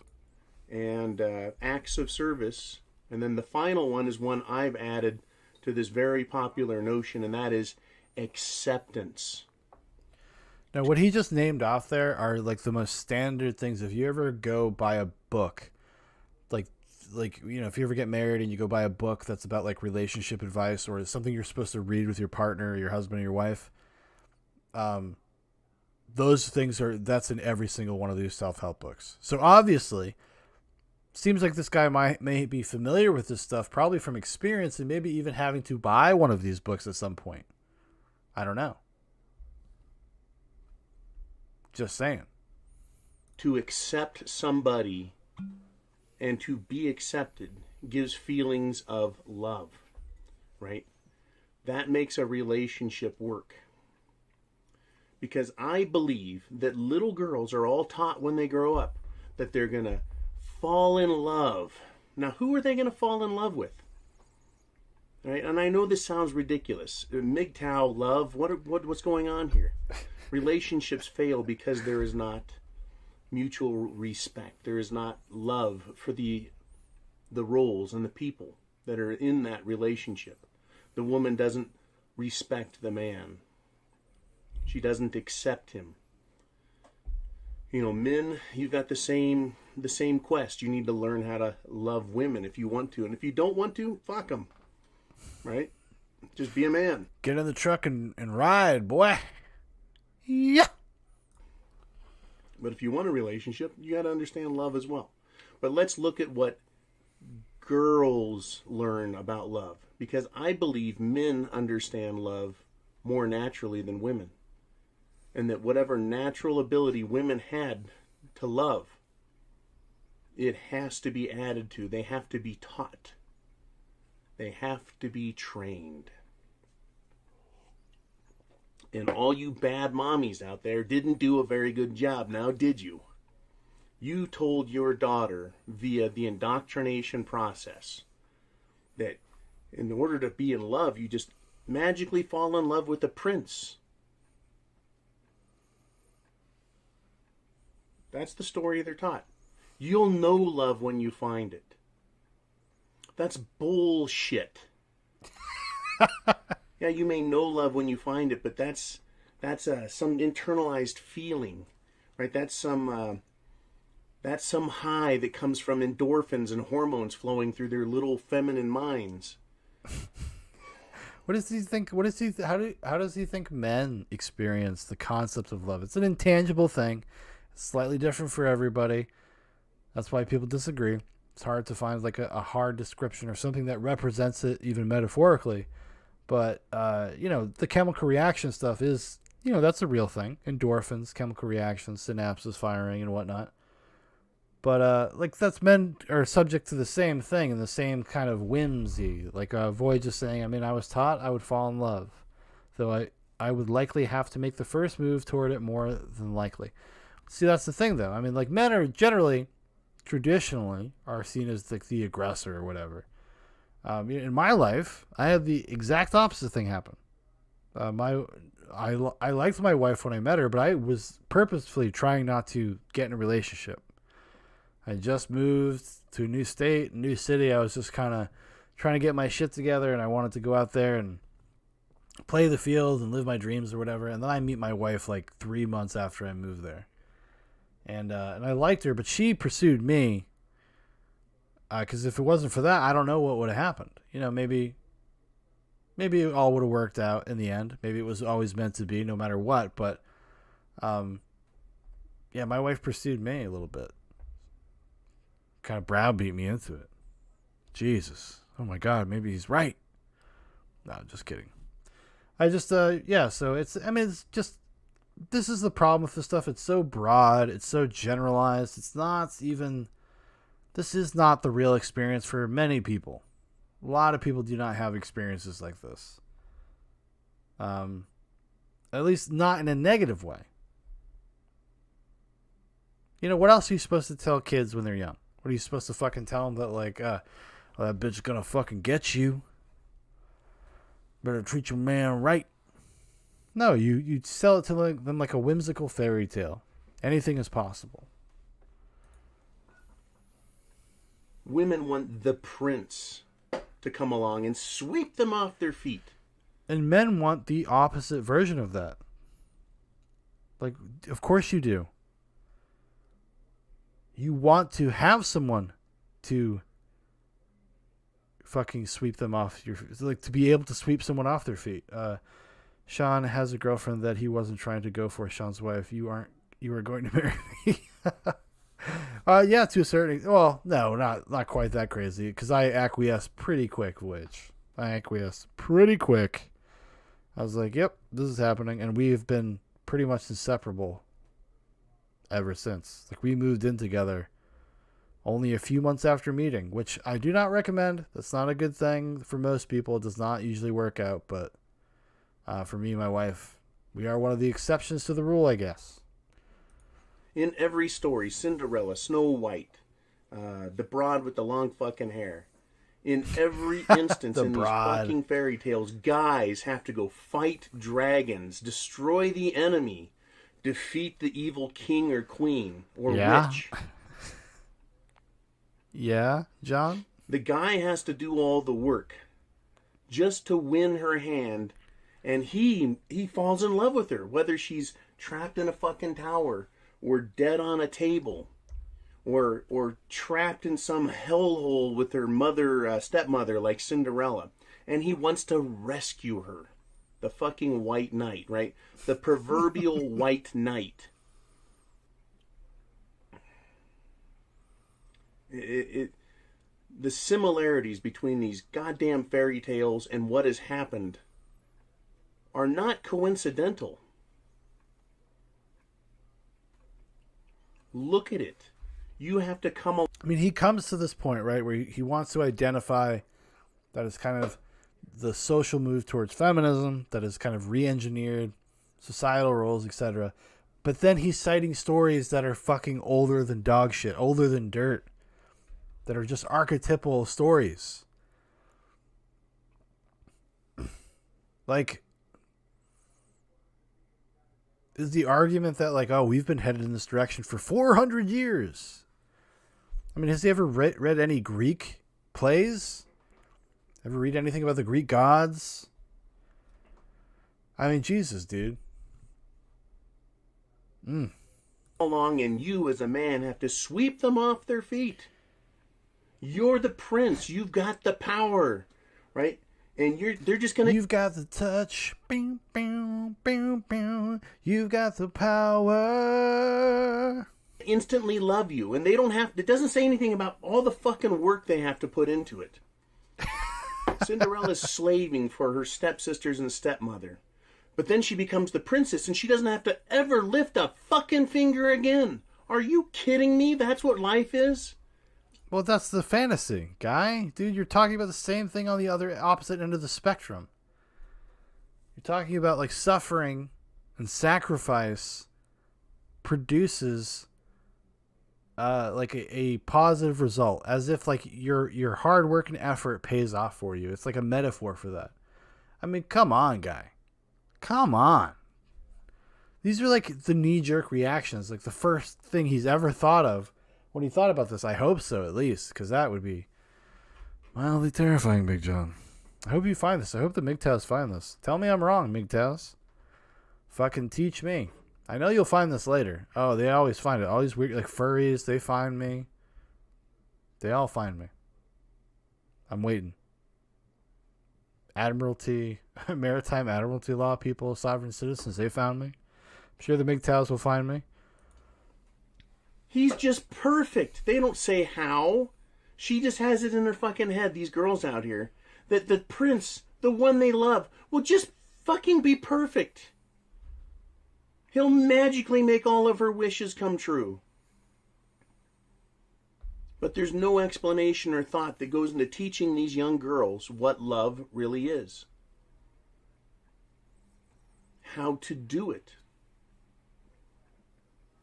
They're ridiculous creatures running around, and their fucking heads are full of rags and cottonseed and fucking dust bunnies and shit. Because they don't put anything in there. They just think magically you're going to do it. Dude, he must have had some sort of fucking diva wife, dude. Some like entitled bitch. Probably came from like an upper middle class family. You know, maybe he's more like lower middle class. She was accustomed to a lifestyle that maybe he couldn't directly provide. Like there's something like that going on in his past. You know, this dude was married, and he was married to somebody that must have fleeced him or made his life miserable, made him feel worthless.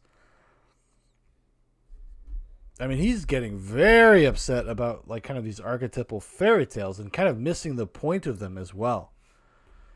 Which is kind of funny. But hey, Big John, let's march on. My marriage wound down. I kept hearing from my stupid ass ex-wife, fix it, fix it, fix it, fix it. You have to fix it. Just like I fixed everything else. But it's her fucking head. Believe me, if I could have stuck a screwdriver through her ear and turned up the smarts, I would have. Definitely a tragic anime backstory. But Cinderella is rescued from her shitty life, and she's placed in a castle. She's given everything she wants. Materialism. And she's happy. Yeah, she's happy she doesn't get to live with her fucking evil aunt. And doing all this manual labor. Not being treated very well. No joy in her life. John, come on. She's got instant love, instant everything, instant cool way of life, instant materialism, all the toys and things she wanted. And the fucking cartoon ends with him dancing the waltz and looking out of the balcony at his vast kingdom. And it's all hers. He's seen this movie a lot because his wife used to make him watch it all the time. It's the same fucking story. You get a woman, she doesn't have her fucking shit together, right? All she has to be is beautiful, and the guy's supposed to fall in love, and then give her everything. Give her his kingdom.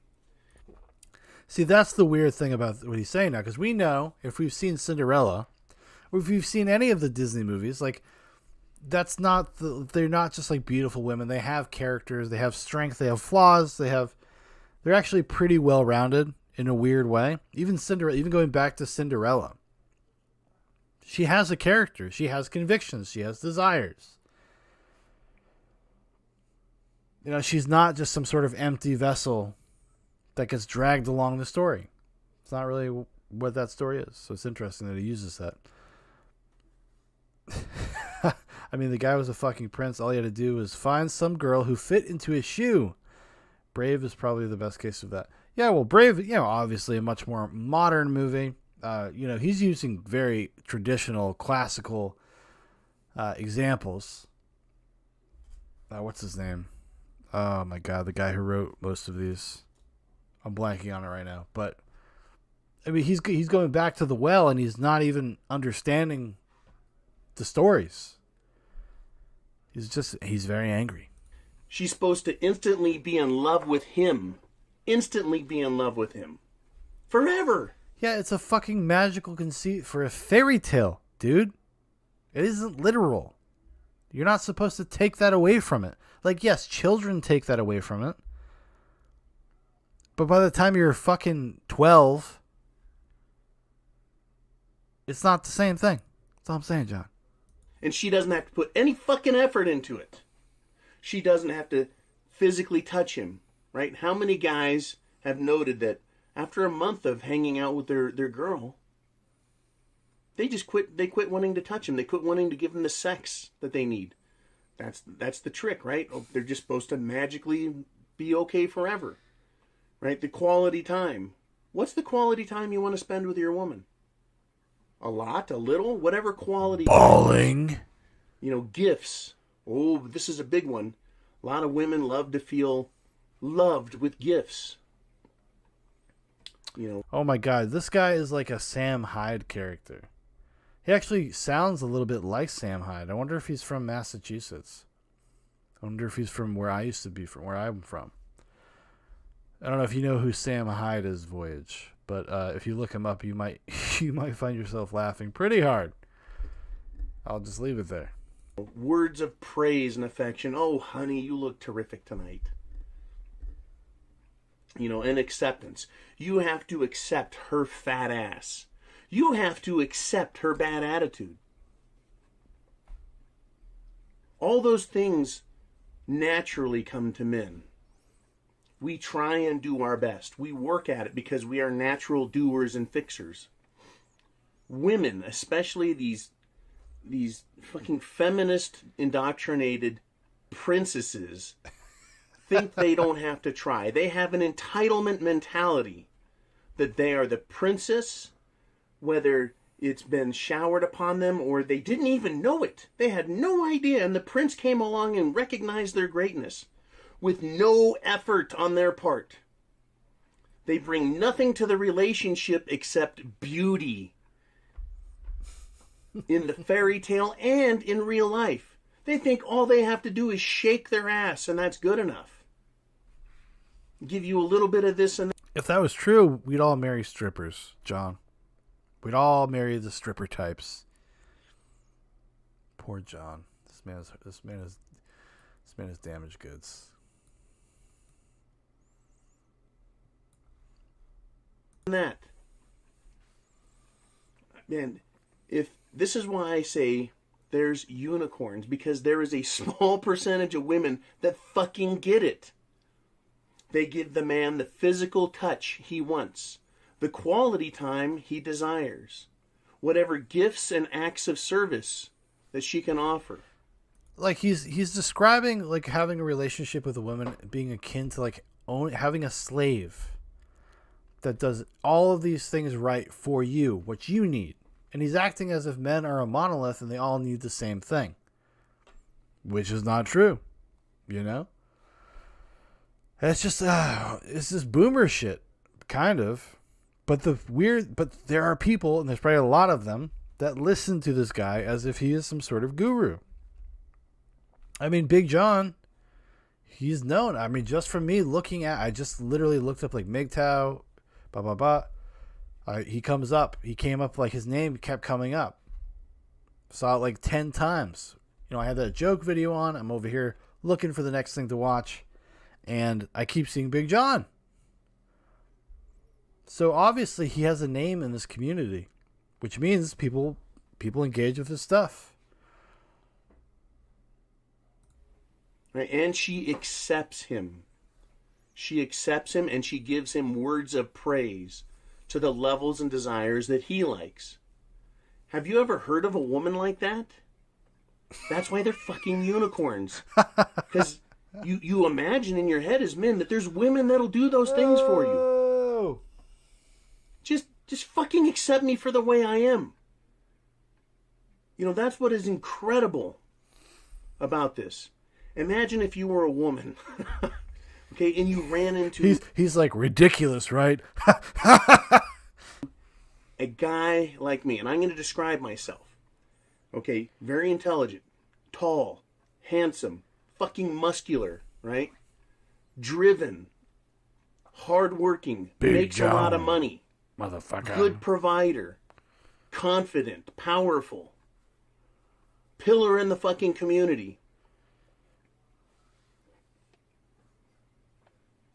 Man among men.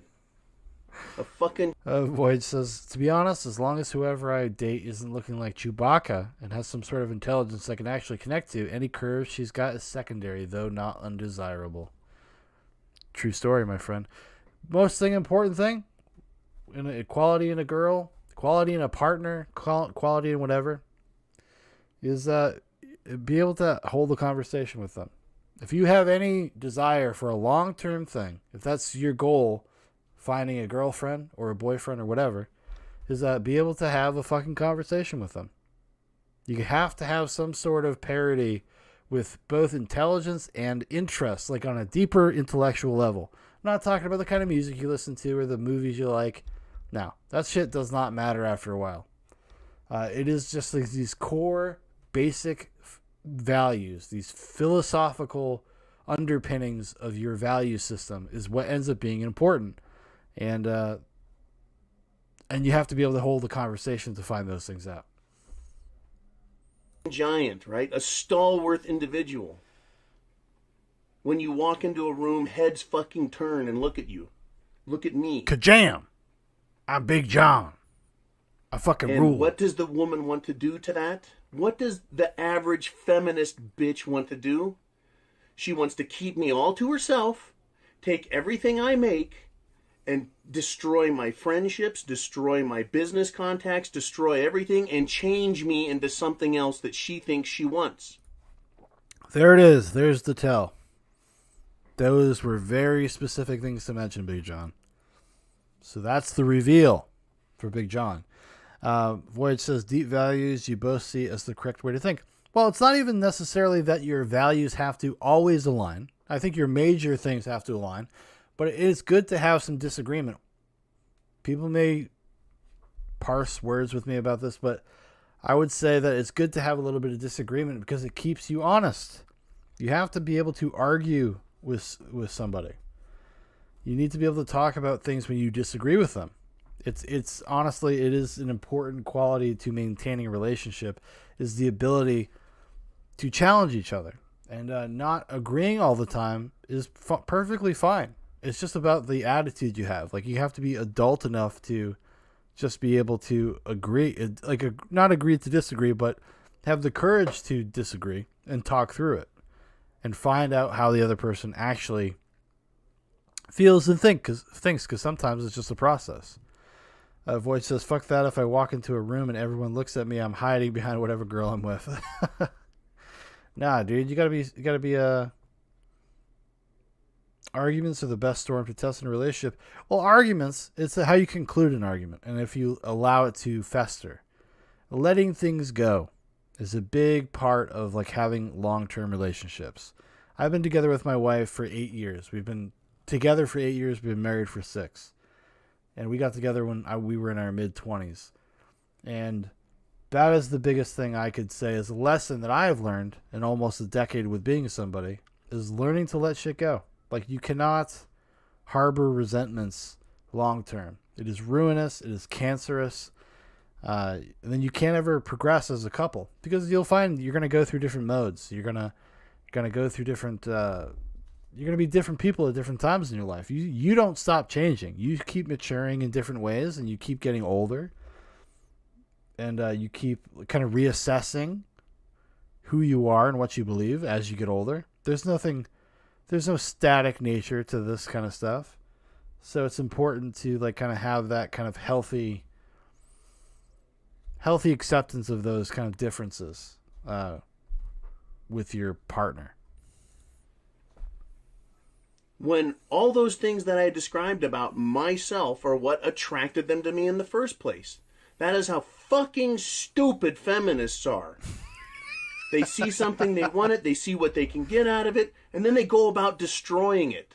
That is why MGTOW, men going their own way, is a movement.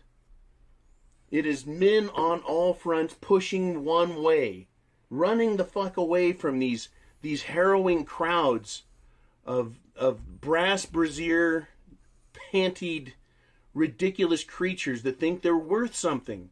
Then all they bring to the table is a ass, is a set of tits, is a vagina. That's all they're offering, just like these dumb bitches in the fairy tales. All they need to do is be pretty, and you're supposed to accept them and love them and shower them with gifts and try and kill yourself for their hand. And that's what slays me, is men will kill each other and risk their lives to impress upon the women that they're worthy of the woman's hand. Isn't that fucking asinine? That is the white knight. And I'm not saying there isn't anything wrong with being chivalrous, but men, you've got to understand your fucking value.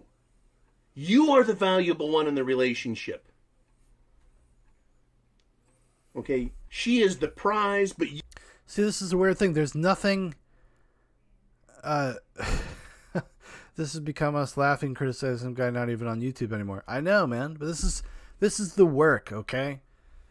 This is the work. Like, people, like, I am very big into understanding how these people think.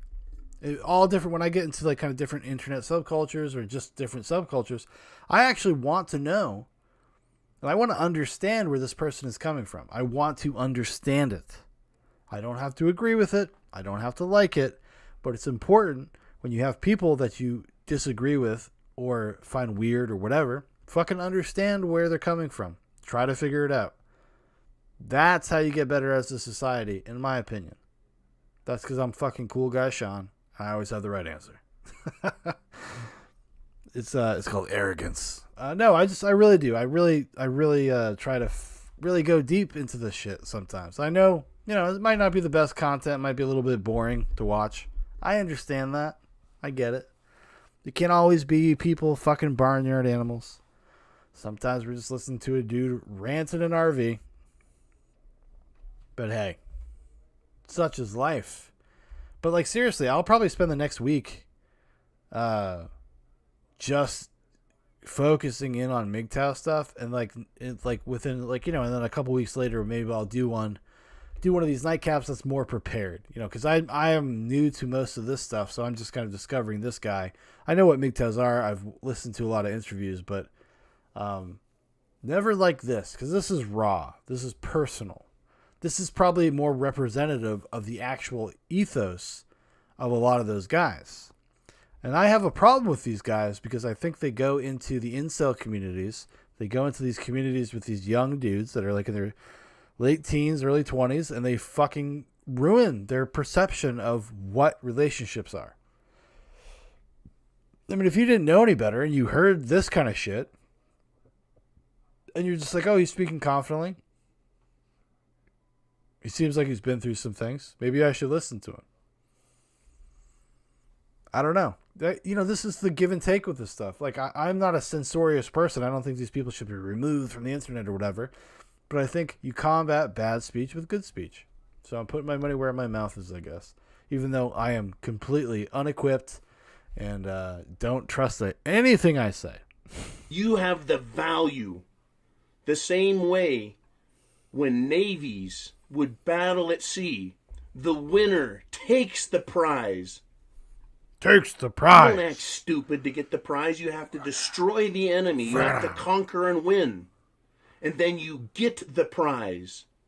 He sounds he sounds like Borat when he's talking about how his sister was in a cage and she showed her pussy to his retarded brother. And one day he get that pussy. Boy, conquer, battle, defeat. And let that prize fucking run you? That is what's happened to our culture. That is why men are so fucking mad. Is this huge, contradictory thought process that goes into throwing your efforts at a woman and then having her steal them and shit all over you, try and change you and destroy you. That is the problem with the standard relationship. That is the problem with the feminist mindset. That is what we need to battle against. And you start by taking it back as a man.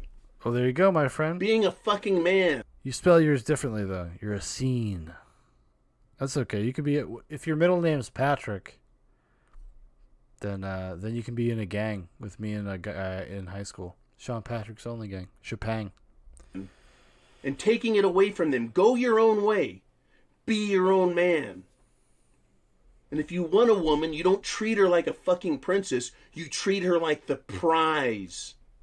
You cherish the prize, but you don't respect or act submissive to the prize. That is why relationships fail.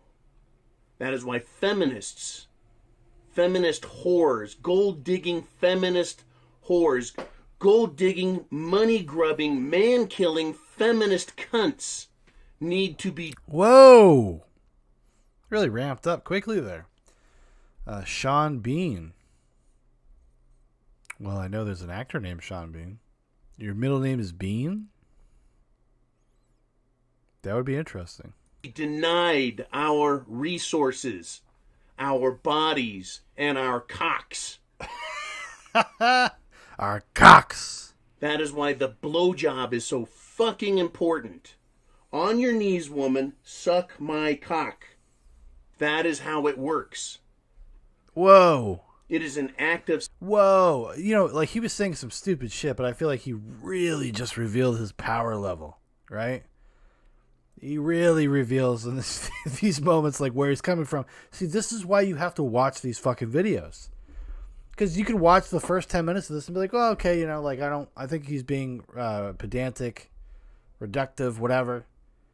But now he's like, no, dude, you're fucking supposed to, you suck my fucking cocks. I go to fucking work and I fucking bought you a fucking house and blah, blah, blah, blah, blah. Okay. I respect that voice. Don't worry about it, man. Let's start with a P. Patricia. Submission. It Pablo. is an acceptance of Peter. the man's power. Peter.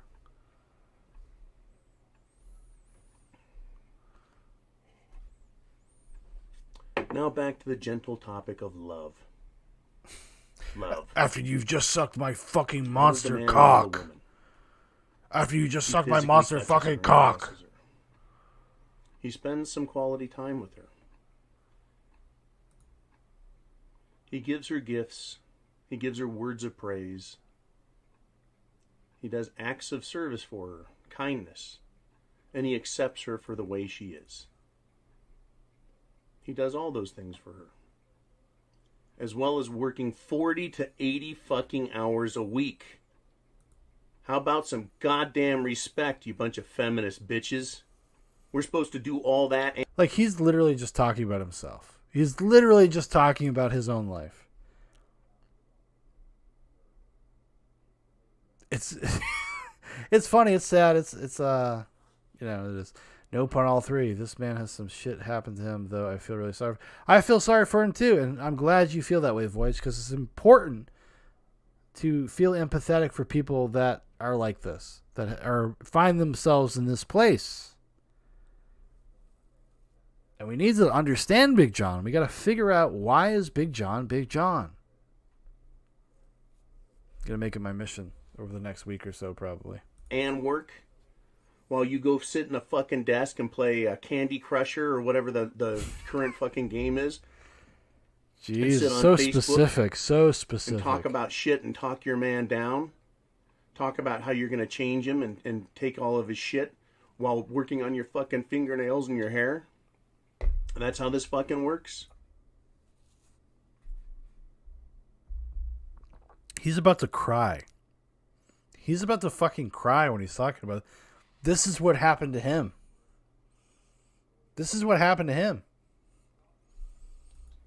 That is why men are leaving feminists. And that is why you won't see many unicorns past the age of 25, because they are unicorns. And some lucky fucking man out there has properly dominated her, properly put her in her place. And she understands the roles of man and woman. But these feminists absolutely reject it, because they were never taught how to love a man, how to accept him as he is. Now, these things are actually, like what he's saying right now, in terms of indoctrination and like people going through schools and taking sociology courses that deal with, like, you know, feminine studies and whatnot, the third or fourth wave of feminism, whatever you want to consider it. No, that is true. It's about, because there is no acceptance of the natural state of of masculinity. You know, they go on and on about this spectrum of sexuality, which I think is true. Like, it's a sliding scale. You know, you might like go more towards feminine, you might go more towards masculine, but the masculine is something that exists, and it does have its place, and it has its innate qualities, just as does the feminine. So it is like this weird contradictory thing, because like a lot of people are taught to, like, you know, to do away with traditional masculine norms. They came up with the term toxic masculinity. Anything that is traditionally masculine is considered socially toxic. So what he's saying, so now we're at a part here where you can be like, okay, I understand where you're coming from, what you're saying. I mean, I don't know why you don't understand it in the same way that I do. You don't seem like, Big John does not seem like a moron. He just seems angry. And oftentimes, when you're angry, probably not the best time to proselytize. Throw yourself out there like that. Acceptance. Accept the man and quit trying to change him. It is such a simple formula. And every mother that has not sat down and taught her woman, her baby girl, how to be a woman, she has failed as a mother. So once again, this concept that women just naturally know is bullshit. And that women are natural nurturers is bullshit. Oh, then you could say the same thing. So are men like natural protectors then? Is that bullshit? Because it is bullshit. Not all men are. We're talking about like archetypes that we have based like a lot of like social norms and civilization on. But that's the archetypes are the ideal. They're not necessarily the reality. So there you go. Void says, today men are seen as misogynistic pigs that deserve no respect. Feminism, men need to be more emotionally open. Men are open up. Also men don't get any attraction from girls. Yeah, I mean, there's a lot of contradictions in the kind of the zeitgeist movements of these pop psychology things that honestly will come and go. It will die down. It will normalize. It will kind of probably fix itself, hopefully. As long as that's, as long as keep your fucking kids from getting gender reassignment. But that's how I feel he sees it. Yeah, no, I agree with you, man. Like he has a very binary view on kind of these things, and I think he's probably like, because it seems like he's upset or he's been very hurt, that he's not like really seeing the bigger picture of what's going on. So while he's espousing these things, he's just not contextualizing them maybe in the most fair or productive way. Women today, feminist women, act like little fucking cunts. Hey now. They're 5, 10, and 15-year-olds that have grown up into a full-grown woman's body. That's what they've done. All they've managed to do is physically age. They haven't gotten smarter because they haven't learned a fucking thing about life. They have a sense of entitlement, a desire to be the princess, and the wish to be granted everything without any fucking effort on their part. And nothing is ever their fault. Nothing is ever their fault.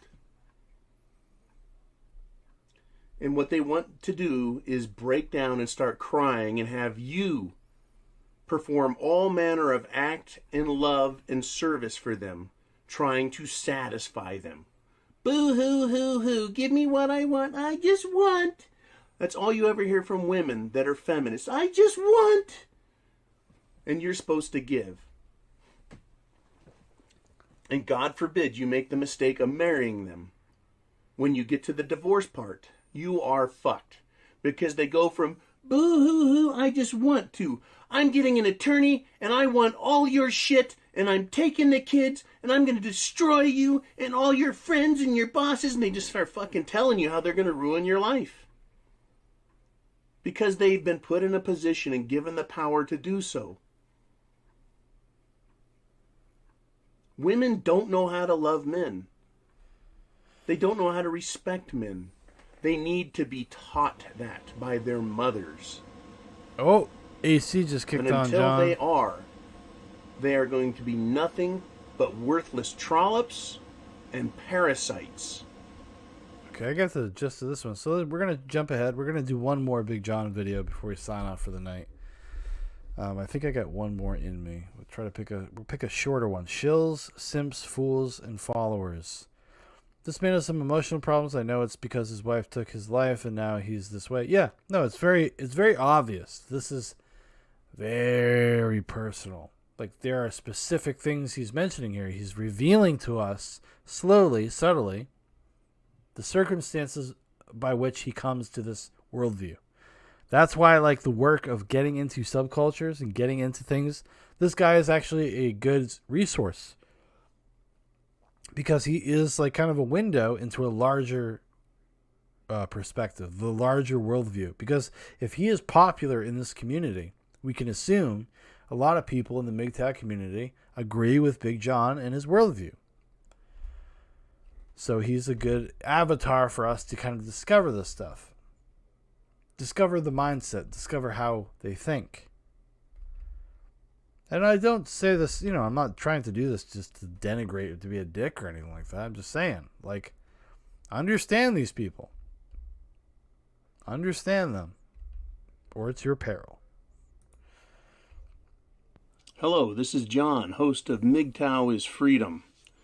And this video is about MGTOW shills, or maybe I should call them MGTOW simps. Whoa! Because I don't know which they are. I've just started doing videos and explaining my philosophy, my ideas, my concepts of men going their own way.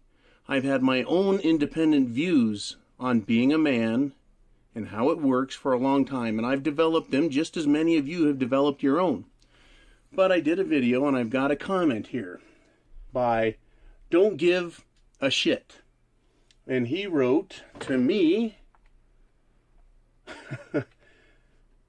monks are denying their manhood because they choose not to chase pussy? Question mark. Are you serious? Question mark. You are no MGTOW if you proffer the notion that men who decide for themselves that the cost-benefit analysis isn't worth it and that they are not men. Okay. Here's where I say, are they shills or simps? I think there are a lot of men on these MGTOW channels, just like there's men all over the internet, that are little faggot keyboard warriors. See, this is what we find here. And all of these little subcultures. I know, Void, you missed the beginning of the stream. We were talking about incels, talking about the attitudes of incels, but even incels, they have this. All of these subcultures, incels, MGTOWs, apparently, they have this thing where there's purity spirals. Where, are you a real MGTOW? Are you cut from pure MGTOW silk? Are you the real thing, or are you just a shill? I mean, this is something that is, if you go look at, there's an incel wiki where they literally name and shame people that they call fake cells. I found this out tonight. So, this is what he's doing here. He's naming and shaming. He's like, well, you know, you don't like the things I say. You're not a real MGTOW. You're not as real as me. You're not really into this. You're a phony. You're a fake cell. Fake Tow.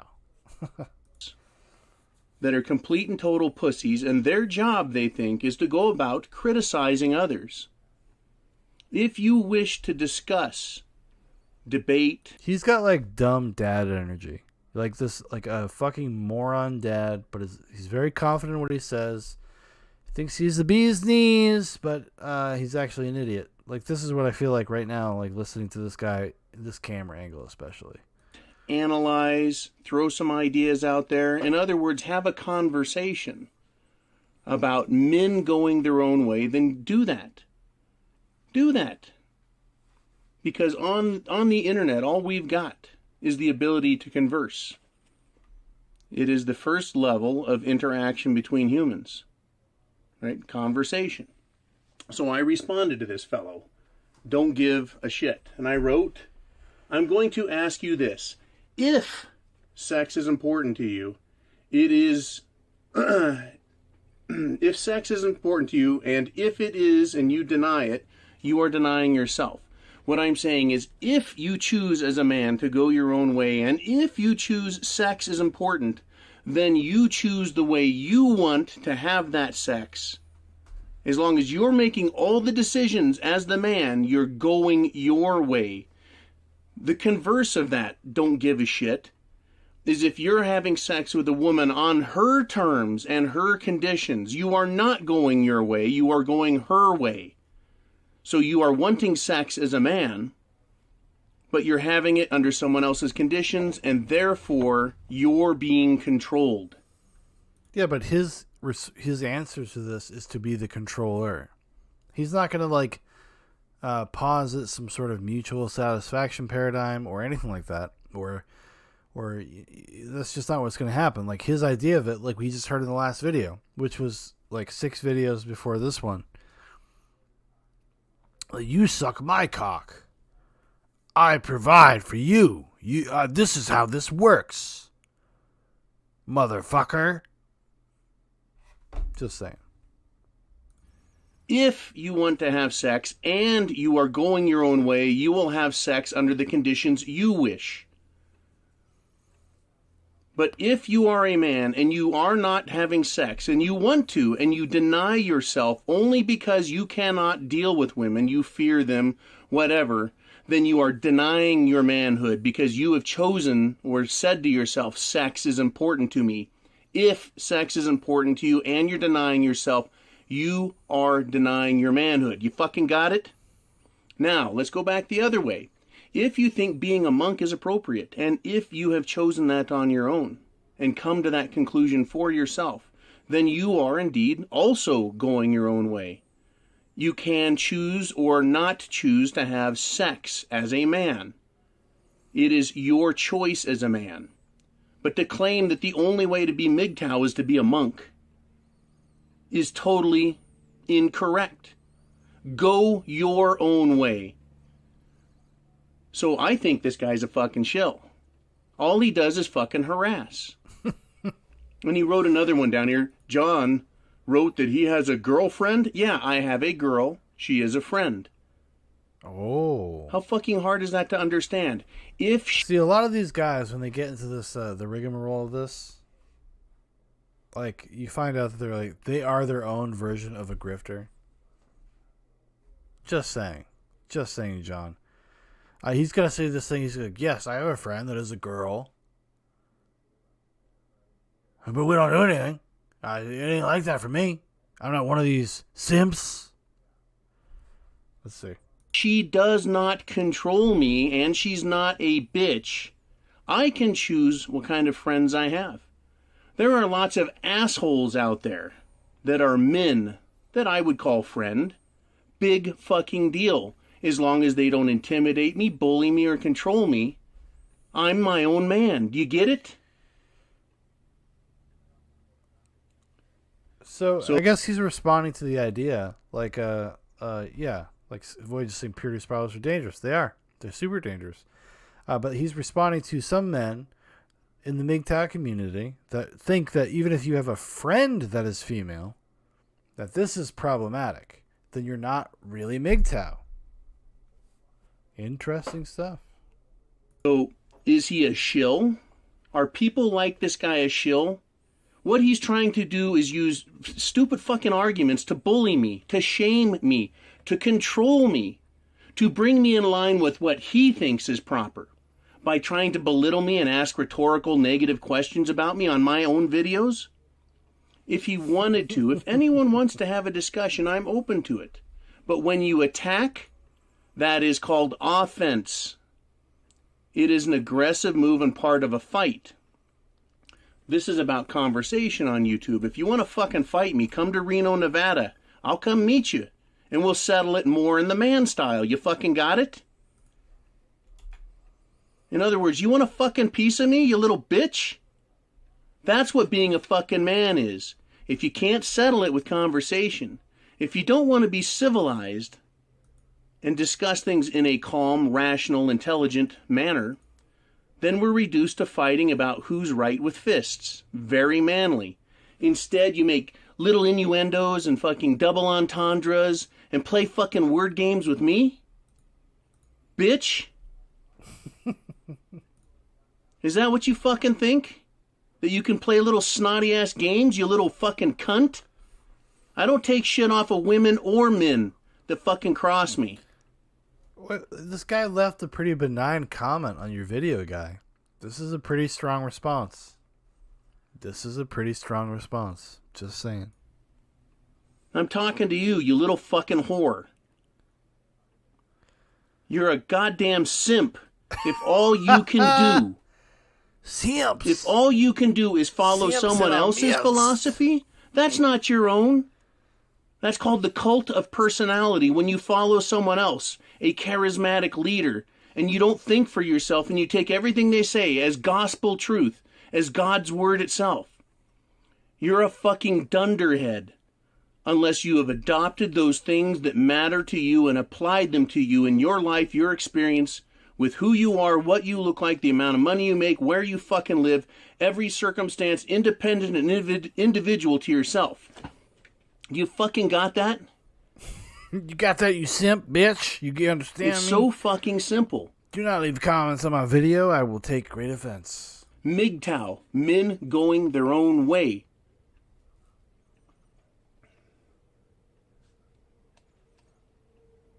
Let me read a little more of what he has in here. He's like, I need more fuel for my rage. Yeah, you're just a fucking moron, okay? I don't have to take your shit. Don't come to my fucking website anymore. If you don't like it and you want to only hear what your favorite YouTuber has to say about the subject matter. It's so simple. Go your own way. Don't give a shit. Like if you don't give a shit, what are you doing? It's like the Fleetwood Mac song. You can go your own way. That's what he's all about. He loves that shit. Here on my site. Men, understand. Go your own way. Do what you believe is right. If you like consensus opinion, go with it. But don't criticize me. And don't criticize others, because that is what women do. That is what feminist whores and bitches do. They try and use shame and groupthink. And well, everyone else is doing it this way, and that's the way they think, so it must be right, so you're wrong. And then you come after us. You're acting like a fucking bitch. If you want to pose a real question, pose a question. You could have said instead of that, right, please explain your position more. There you go. How about that? What do you mean, Mr. MGTOW is freedom, that a man is denying his manhood if he wants to have sex, but he refuses to because he doesn't like women? Please explain your position more, because I don't understand it. Instead of hitting me with a fucking question. So this guy's getting laid on the fucking on the low. He's being kind of called out for it. He's saying you advocate this kind of total desertion, total bullshit thing. I mean, maybe this is this guy misreading him, because he doesn't actually advocate that as far as our experience, right? He's advocating for control. He's advocating for who is in charge of these dynamics. I don't know if you need to get this upset. Like, if you're a guru, if you find yourself to be a teacher or whatever, you would think that, like, oh, well, maybe I should just talk to this guy, enlighten him. But no, he gets angry. He's like, I'll fight you behind this McDonald's parking lot. You come to me by the dumpster. We will fight for MGTOW honor. Are you serious? You're no MGTOW Oh, if you believe what you believe. There you go. Perhaps I didn't make myself clear enough the first time. Perhaps you just needed a little more information. Instead, you chose to throw out insults, jump to fucking conclusions, make accusations, and try and belittle me. That is the exact type of shit women do. Go fucking play games with women, if that's what you want to do. But don't fuck with me. I hope I've made myself clear. Reno, Nevada, okay? Or I'll come to you. I would love to fucking make an example out of anybody. Happens all the time, and I do it to women all the time when they need to be made an example of for others to see. On YouTube, this is the best I can do, is address you directly. I've given you a lot of attention, and I've done it on purpose because it's instructive for me and for others to understand what you're doing. You're either a shill, and you're starting shit amongst other MGTOWs, right? Or you're acting like a bitch, trying to control them for yourself, or you're a fucking simpleton. I'm going to spell it out for you there. Simpleton, S-I-M-P-L-E-T-O-N. You're a simpleton who can understand nothing more than what others say. You can't think for you. Okay, we get this one. Maybe, we'll do one more. We'll do one more. Take this 2.5 hours. Men kick ass, no shame allowed. Or MGTOW. Stop apologizing. I'm going to say men kick ass, no shame allowed. Oh, right hey, here. This is John again, host of MGTOW is Freedom. And I told you I woke up in a hell of a mood, and I'm hoping to get 2 of these videos up today. But if not, you'll see it tomorrow morning. You'll see me in the same fucking attitude, in the same mood, 2 days in a row. I gotta tell you guys, I am fucking sick and tired of watching men act like pussies. You know, one of the ways they do it, right, is to shame men. They meaning the feminazis, and man, they need to be destroyed is right. But let's look at what they do. You see men left and right apologizing for being men. So this is way later. So we watched one that was like the first video. I think number 11, number like 18. Now we've skipped to number 51. A lot more confident, a lot more almost radical in a sense, right? Interesting. Even from the get-go, just from the jump off. How dare you be men, you bunch of cock-sucking jerk-offs. Blah, blah, blah, blah, they say. Now, I did that video, Stop Apologizing for Being a Man. And I tell you what, I'm going to take it and I'm going to re-upload it. Right? Because it's such a good video, and it was one of my first videos, and I don't want anyone to not find it. Any MGTOW go, it's one of his earlier videos, must suck. No, it's a great video. The points are salient, and I'm gonna elaborate on them right now. Men need to stop apologizing. Not only for themselves, stop apologizing for men you've never met. This is the same problem, or a similar problem I have with dealing with old crimes, right? Ancient fucking history. Should I, as a white man, apologize for what other men did to slaves? Yeah, here we go. The power level thing.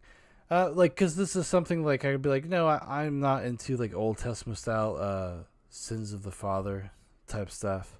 But he's going to take it and he's going to run with it in a way that is maybe not as thoughtful, right? And this is, I don't know why this always ends up being the pipeline for these dudes. They just get like radicalized into other things because they find sympathetic like kind of ears and voices within other communities. And a lot of the times those communities like MGTOW, Incels, they run adjacent to kind of more nefarious, darker stuff, you know? Seems like maybe he's going there. He might be starting to go there. 150 years ago, 200 years ago, 300 years ago. Is that my fault? Do I have any fucking thing to do with it? No, I don't. I'm not apologizing for it. Should I, with Viking heritage, Celtic blood, apologize to English and French people and people all across Europe for my ancestors going down and kicking the ever-loving shit out of them and stealing the best and most beautiful women from them? No, I'm not fucking apologizing for anything anyone else did. But that is the trick these fucking feminazis, these feminist women in their ivory towers where they come up with these convoluted concepts to give to college-age kids, men and women, to turn them into little mind-numbed fuckbots. They want you to apologize for every mistake men have made in history. They want you to apologize for it and hang your head in shame and feel guilt and remorse for what was done to women. You know, it's interesting because this is a reflection of the extremist values of some people, right? So there's a minority of people that are involved in education and whatnot, even popular culture, writers for newspapers that actually do feel that way. And he's just the inverse of those people. Now, these are both bad things, right? Because we can take account for actual literal history and try to understand it and try to understand what came from what, et cetera, et cetera. But they just have this really pedantic kind of view of grievance. They are grievance. They're grievance because they know that their ancestry comes from a place where grievance is due. And they try to get kind of cultural capital from that. Like, he's just doing the same thing, just in a different direction. Just saying. Just saying, Big John. That you had nothing to do with. That is the effectiveness of the propaganda machine. That is the effectiveness of the indoctrination we have all suffered through the educational system. The Jews were killed by Hitler. We all need to, even though we're not even fucking Nazis. Most people, a lot of people aren't even German. Not full-blooded, but even any German. Because they feel guilt over something they had nothing to do with. The fucking slaughter of Jews. And then we're not even allowed to mention all the other races, all the other nationalities that were slaughtered by the Nazis. Right along with the Jews. But you can't mention that. That's wrong. You have to feel a guilt, an individual guilt for collective behavior that had nothing to do with you. Let me say that again. Individual guilt for a collective behavior that has nothing to do with you. Don't apologize. Don't do it. Apologize. Don't do it. Be a man. MGTOW is being your own man. Physically, you're separate from everyone else. Mentally, you don't have to comply with groupthink. You don't have to accept their doctrines, their dogma, their propaganda, their complete, utter bullshit, drivel, psychological crap. It's all fucking baggage. And I tell you what, guys, when you get rid of it, when you lose the fucking baggage, you gain freedom. Freedom. Oh, okay. Freedom to think and be your own man. It doesn't matter what race you are, what color your skin is, what your ancestral history is. It really doesn't even matter that you're a man or a woman. You don't have to accept the propaganda, the lies, the dogma, the control mechanisms. And a big part of that is individual acceptance for the collective guilt and then changing your behavior to satisfy someone's demand. See, it's interesting because this is like a response to the radical intention. The radical intention of like some certain groups of people and whatnot are to say like, yes, you are collectively responsible for the historical ills of your skin color, which is obviously ridiculous. But he's just responding to it as if it is a legitimate critique almost. He's like, you don't need to feel that way. Like, no, most people don't feel that way. Most people don't. So to make it like some sort of like big stand my ground issue is strange. Even though it's like all over entertainment, it's all over the news, whatever. Like, most people do not feel that way. They don't feel that way about their lives. They don't feel that way about their fellow neighbors. Everybody's just trying to get by and fucking live life and exist. This is like some, like, you know, this guy's, he's clearly gotten more, like, intense, right?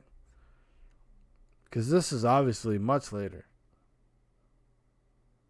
It's gotten a little more intense. And this seems like a trend. It's weird. Someone making the demand must be satisfied, should they not? Well, isn't their complaint valid just because their lips are moving? Well, if that's the fucking case, every last one of you, I want you to write a check for all the money in your bank account and send it to me. Because I have been victimized by everyone my whole life. I'm a boy. I'm white. I'm blonde. I look like Hitler's wet fucking dream.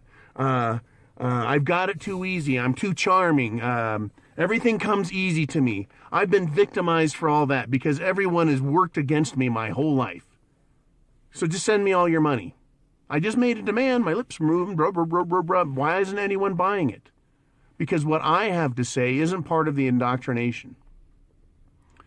What I say isn't backed up by years and decades of horseshit piled on top of each other. It becomes an immovable mountain for many people. Women and men alike. It's an immovable mountain of ideology because it's a lie stacked on a lie stacked on a lie. You know, a shovel of bullshit, a pile of bullshit you can kick into the wind, no problem. But when you've got a mountain of their propaganda, yes, it becomes... Oh, it's interesting to go from this video to, like, from the RV video, because he's become less of a fuddy-duddy. Got a cooler haircut. Looks like he dyed his hair, maybe. It's interesting. He found his tribe. He found his people. becomes difficult to deal with. It becomes almost insurmountable. Insurmountable. What we need to do as men is we need to battle this. We need to fight this. We can fight it collectively and we can fight it individually. These feminazis need to be destroyed. The ideology needs to be exposed for what it does, not only to men, but to women, to children, adolescents, teenagers, what it does to our culture and our institutions. This isn't just about you or me trying to get out from under the yoke of stupidity and the threat of the court system and the legal system. That's not what it's about. It's not just about us. It's bigger than that. But we can only act as individuals. When I was a Marine, I could only act as an individual. I followed orders. We all followed our orders, and we acted as a larger organism. But it was made up of individual components. That's how we need to act, but we also need to see the bigger picture. As an individual Marine, was it my job to get killed? Fuck no. I fought, I dodged, I weaved, right? My job was to survive, to live, and to take the enemy out. To work in unison with others, but also act as an individual. To take the initiative when I saw it. To improvise, adapt, overcome, and destroy the enemy. The enemy... Yeah, this seems like a conflation of concepts, right? He's identifying like being an individual with like fighting against a gender. That's this war he's taken out. I don't know. He needs to be destroyed. We need to stop giving in to these people and stop letting them have their way with us intellectually. We need to stop accepting the blame for what generations of men have done that are now being identified as bad characteristics, and therefore you need to apologize and you need to change your fucking behavior because of what someone else did. No. You've got to tell them, no, stop right there. Back the fuck up. Take the fight to them when they expose themselves. This is like, it's such a broad thing because it just wants you to be animalistic or contentious with like fucking everybody that's a woman. It's like these very broad perspectives on this stuff. I don't like even I can't even like I cannot sympathize. I understand how somebody gets here, I guess, because like, you know, you start with a bad place, like a bad breakup or whatever, and then you are in an echo chamber for so long, and then you only think about things from this perspective, and like this is kind of what comes out the other end. Fight for your life, for your very soul, if you want to go that far and look at it that deeply. There are kids that can't even identify themselves as men. They have to accept everything about them as negative. They hate themselves so much that they claim to be women, that they want to be transgendered, that they want to be gay. Not that any of those things are necessarily bad, but it's not who they are, and they're being tricked into accepting it because they hate themselves so much. If you are MGTOW, whether you're little, big, new, old, somewhere in between, You are freer than they are. These kids are growing up without the benefit of realizing how good it is to be a man. It's a man's world. It's your... Yeah, but what the fuck does it have? You don't need to go MGTOW to do that. And this guy has also, he's been exposed as not being a true MGTOW. Just saying. yours to have. Not the whole thing, but to make your own way. But we are duped into taking, as a race, men and women, but I can only speak for men because I've got nuts.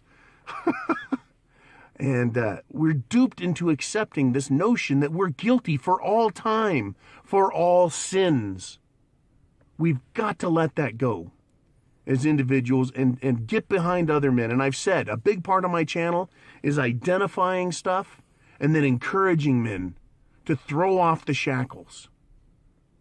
I'm encouraging men to be men. I'm encouraging men to be proud of the fact that you've got a cock that swings when you walk. You get out of the shower, that's one of the things I love. My cock's swinging all over the place. I fucking love that. I'm a man. I'm not going to apologize for that. Fuck that. I've got balls. I can grow facial hair. Outward manifestation of a masculine characteristic. He looks like a transgender, to be honest. Looks like a trans man. I've seen better. Women can't grow that. Too bad, women. All right, that's enough of that. That's enough. It's enough, everybody. I think we've heard enough of this clown. I've heard enough. Okay, I've heard enough. It's such a, I don't know, it's such a weirdly reductive worldview. It's interesting. Don't get me wrong. In terms of like a discussion or getting into it, I guarantee you I will probably watch the entire Big John catalog on my own time. If I find some good bits, maybe we'll come back and we'll reconvene, talk more about Big John.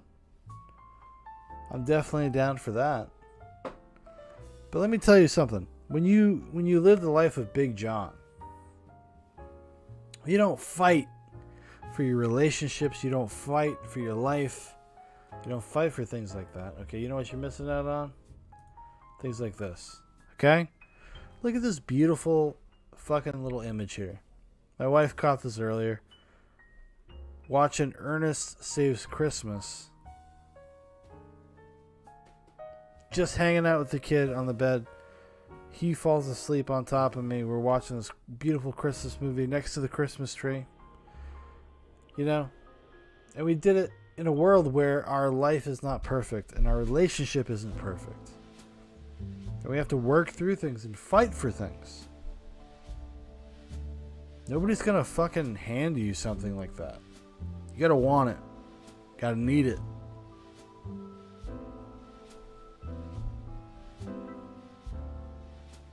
And a guy like that discourages young men from trying to find that. Trying to find this. Trying to find this in their lives. A lot of work went into this happening.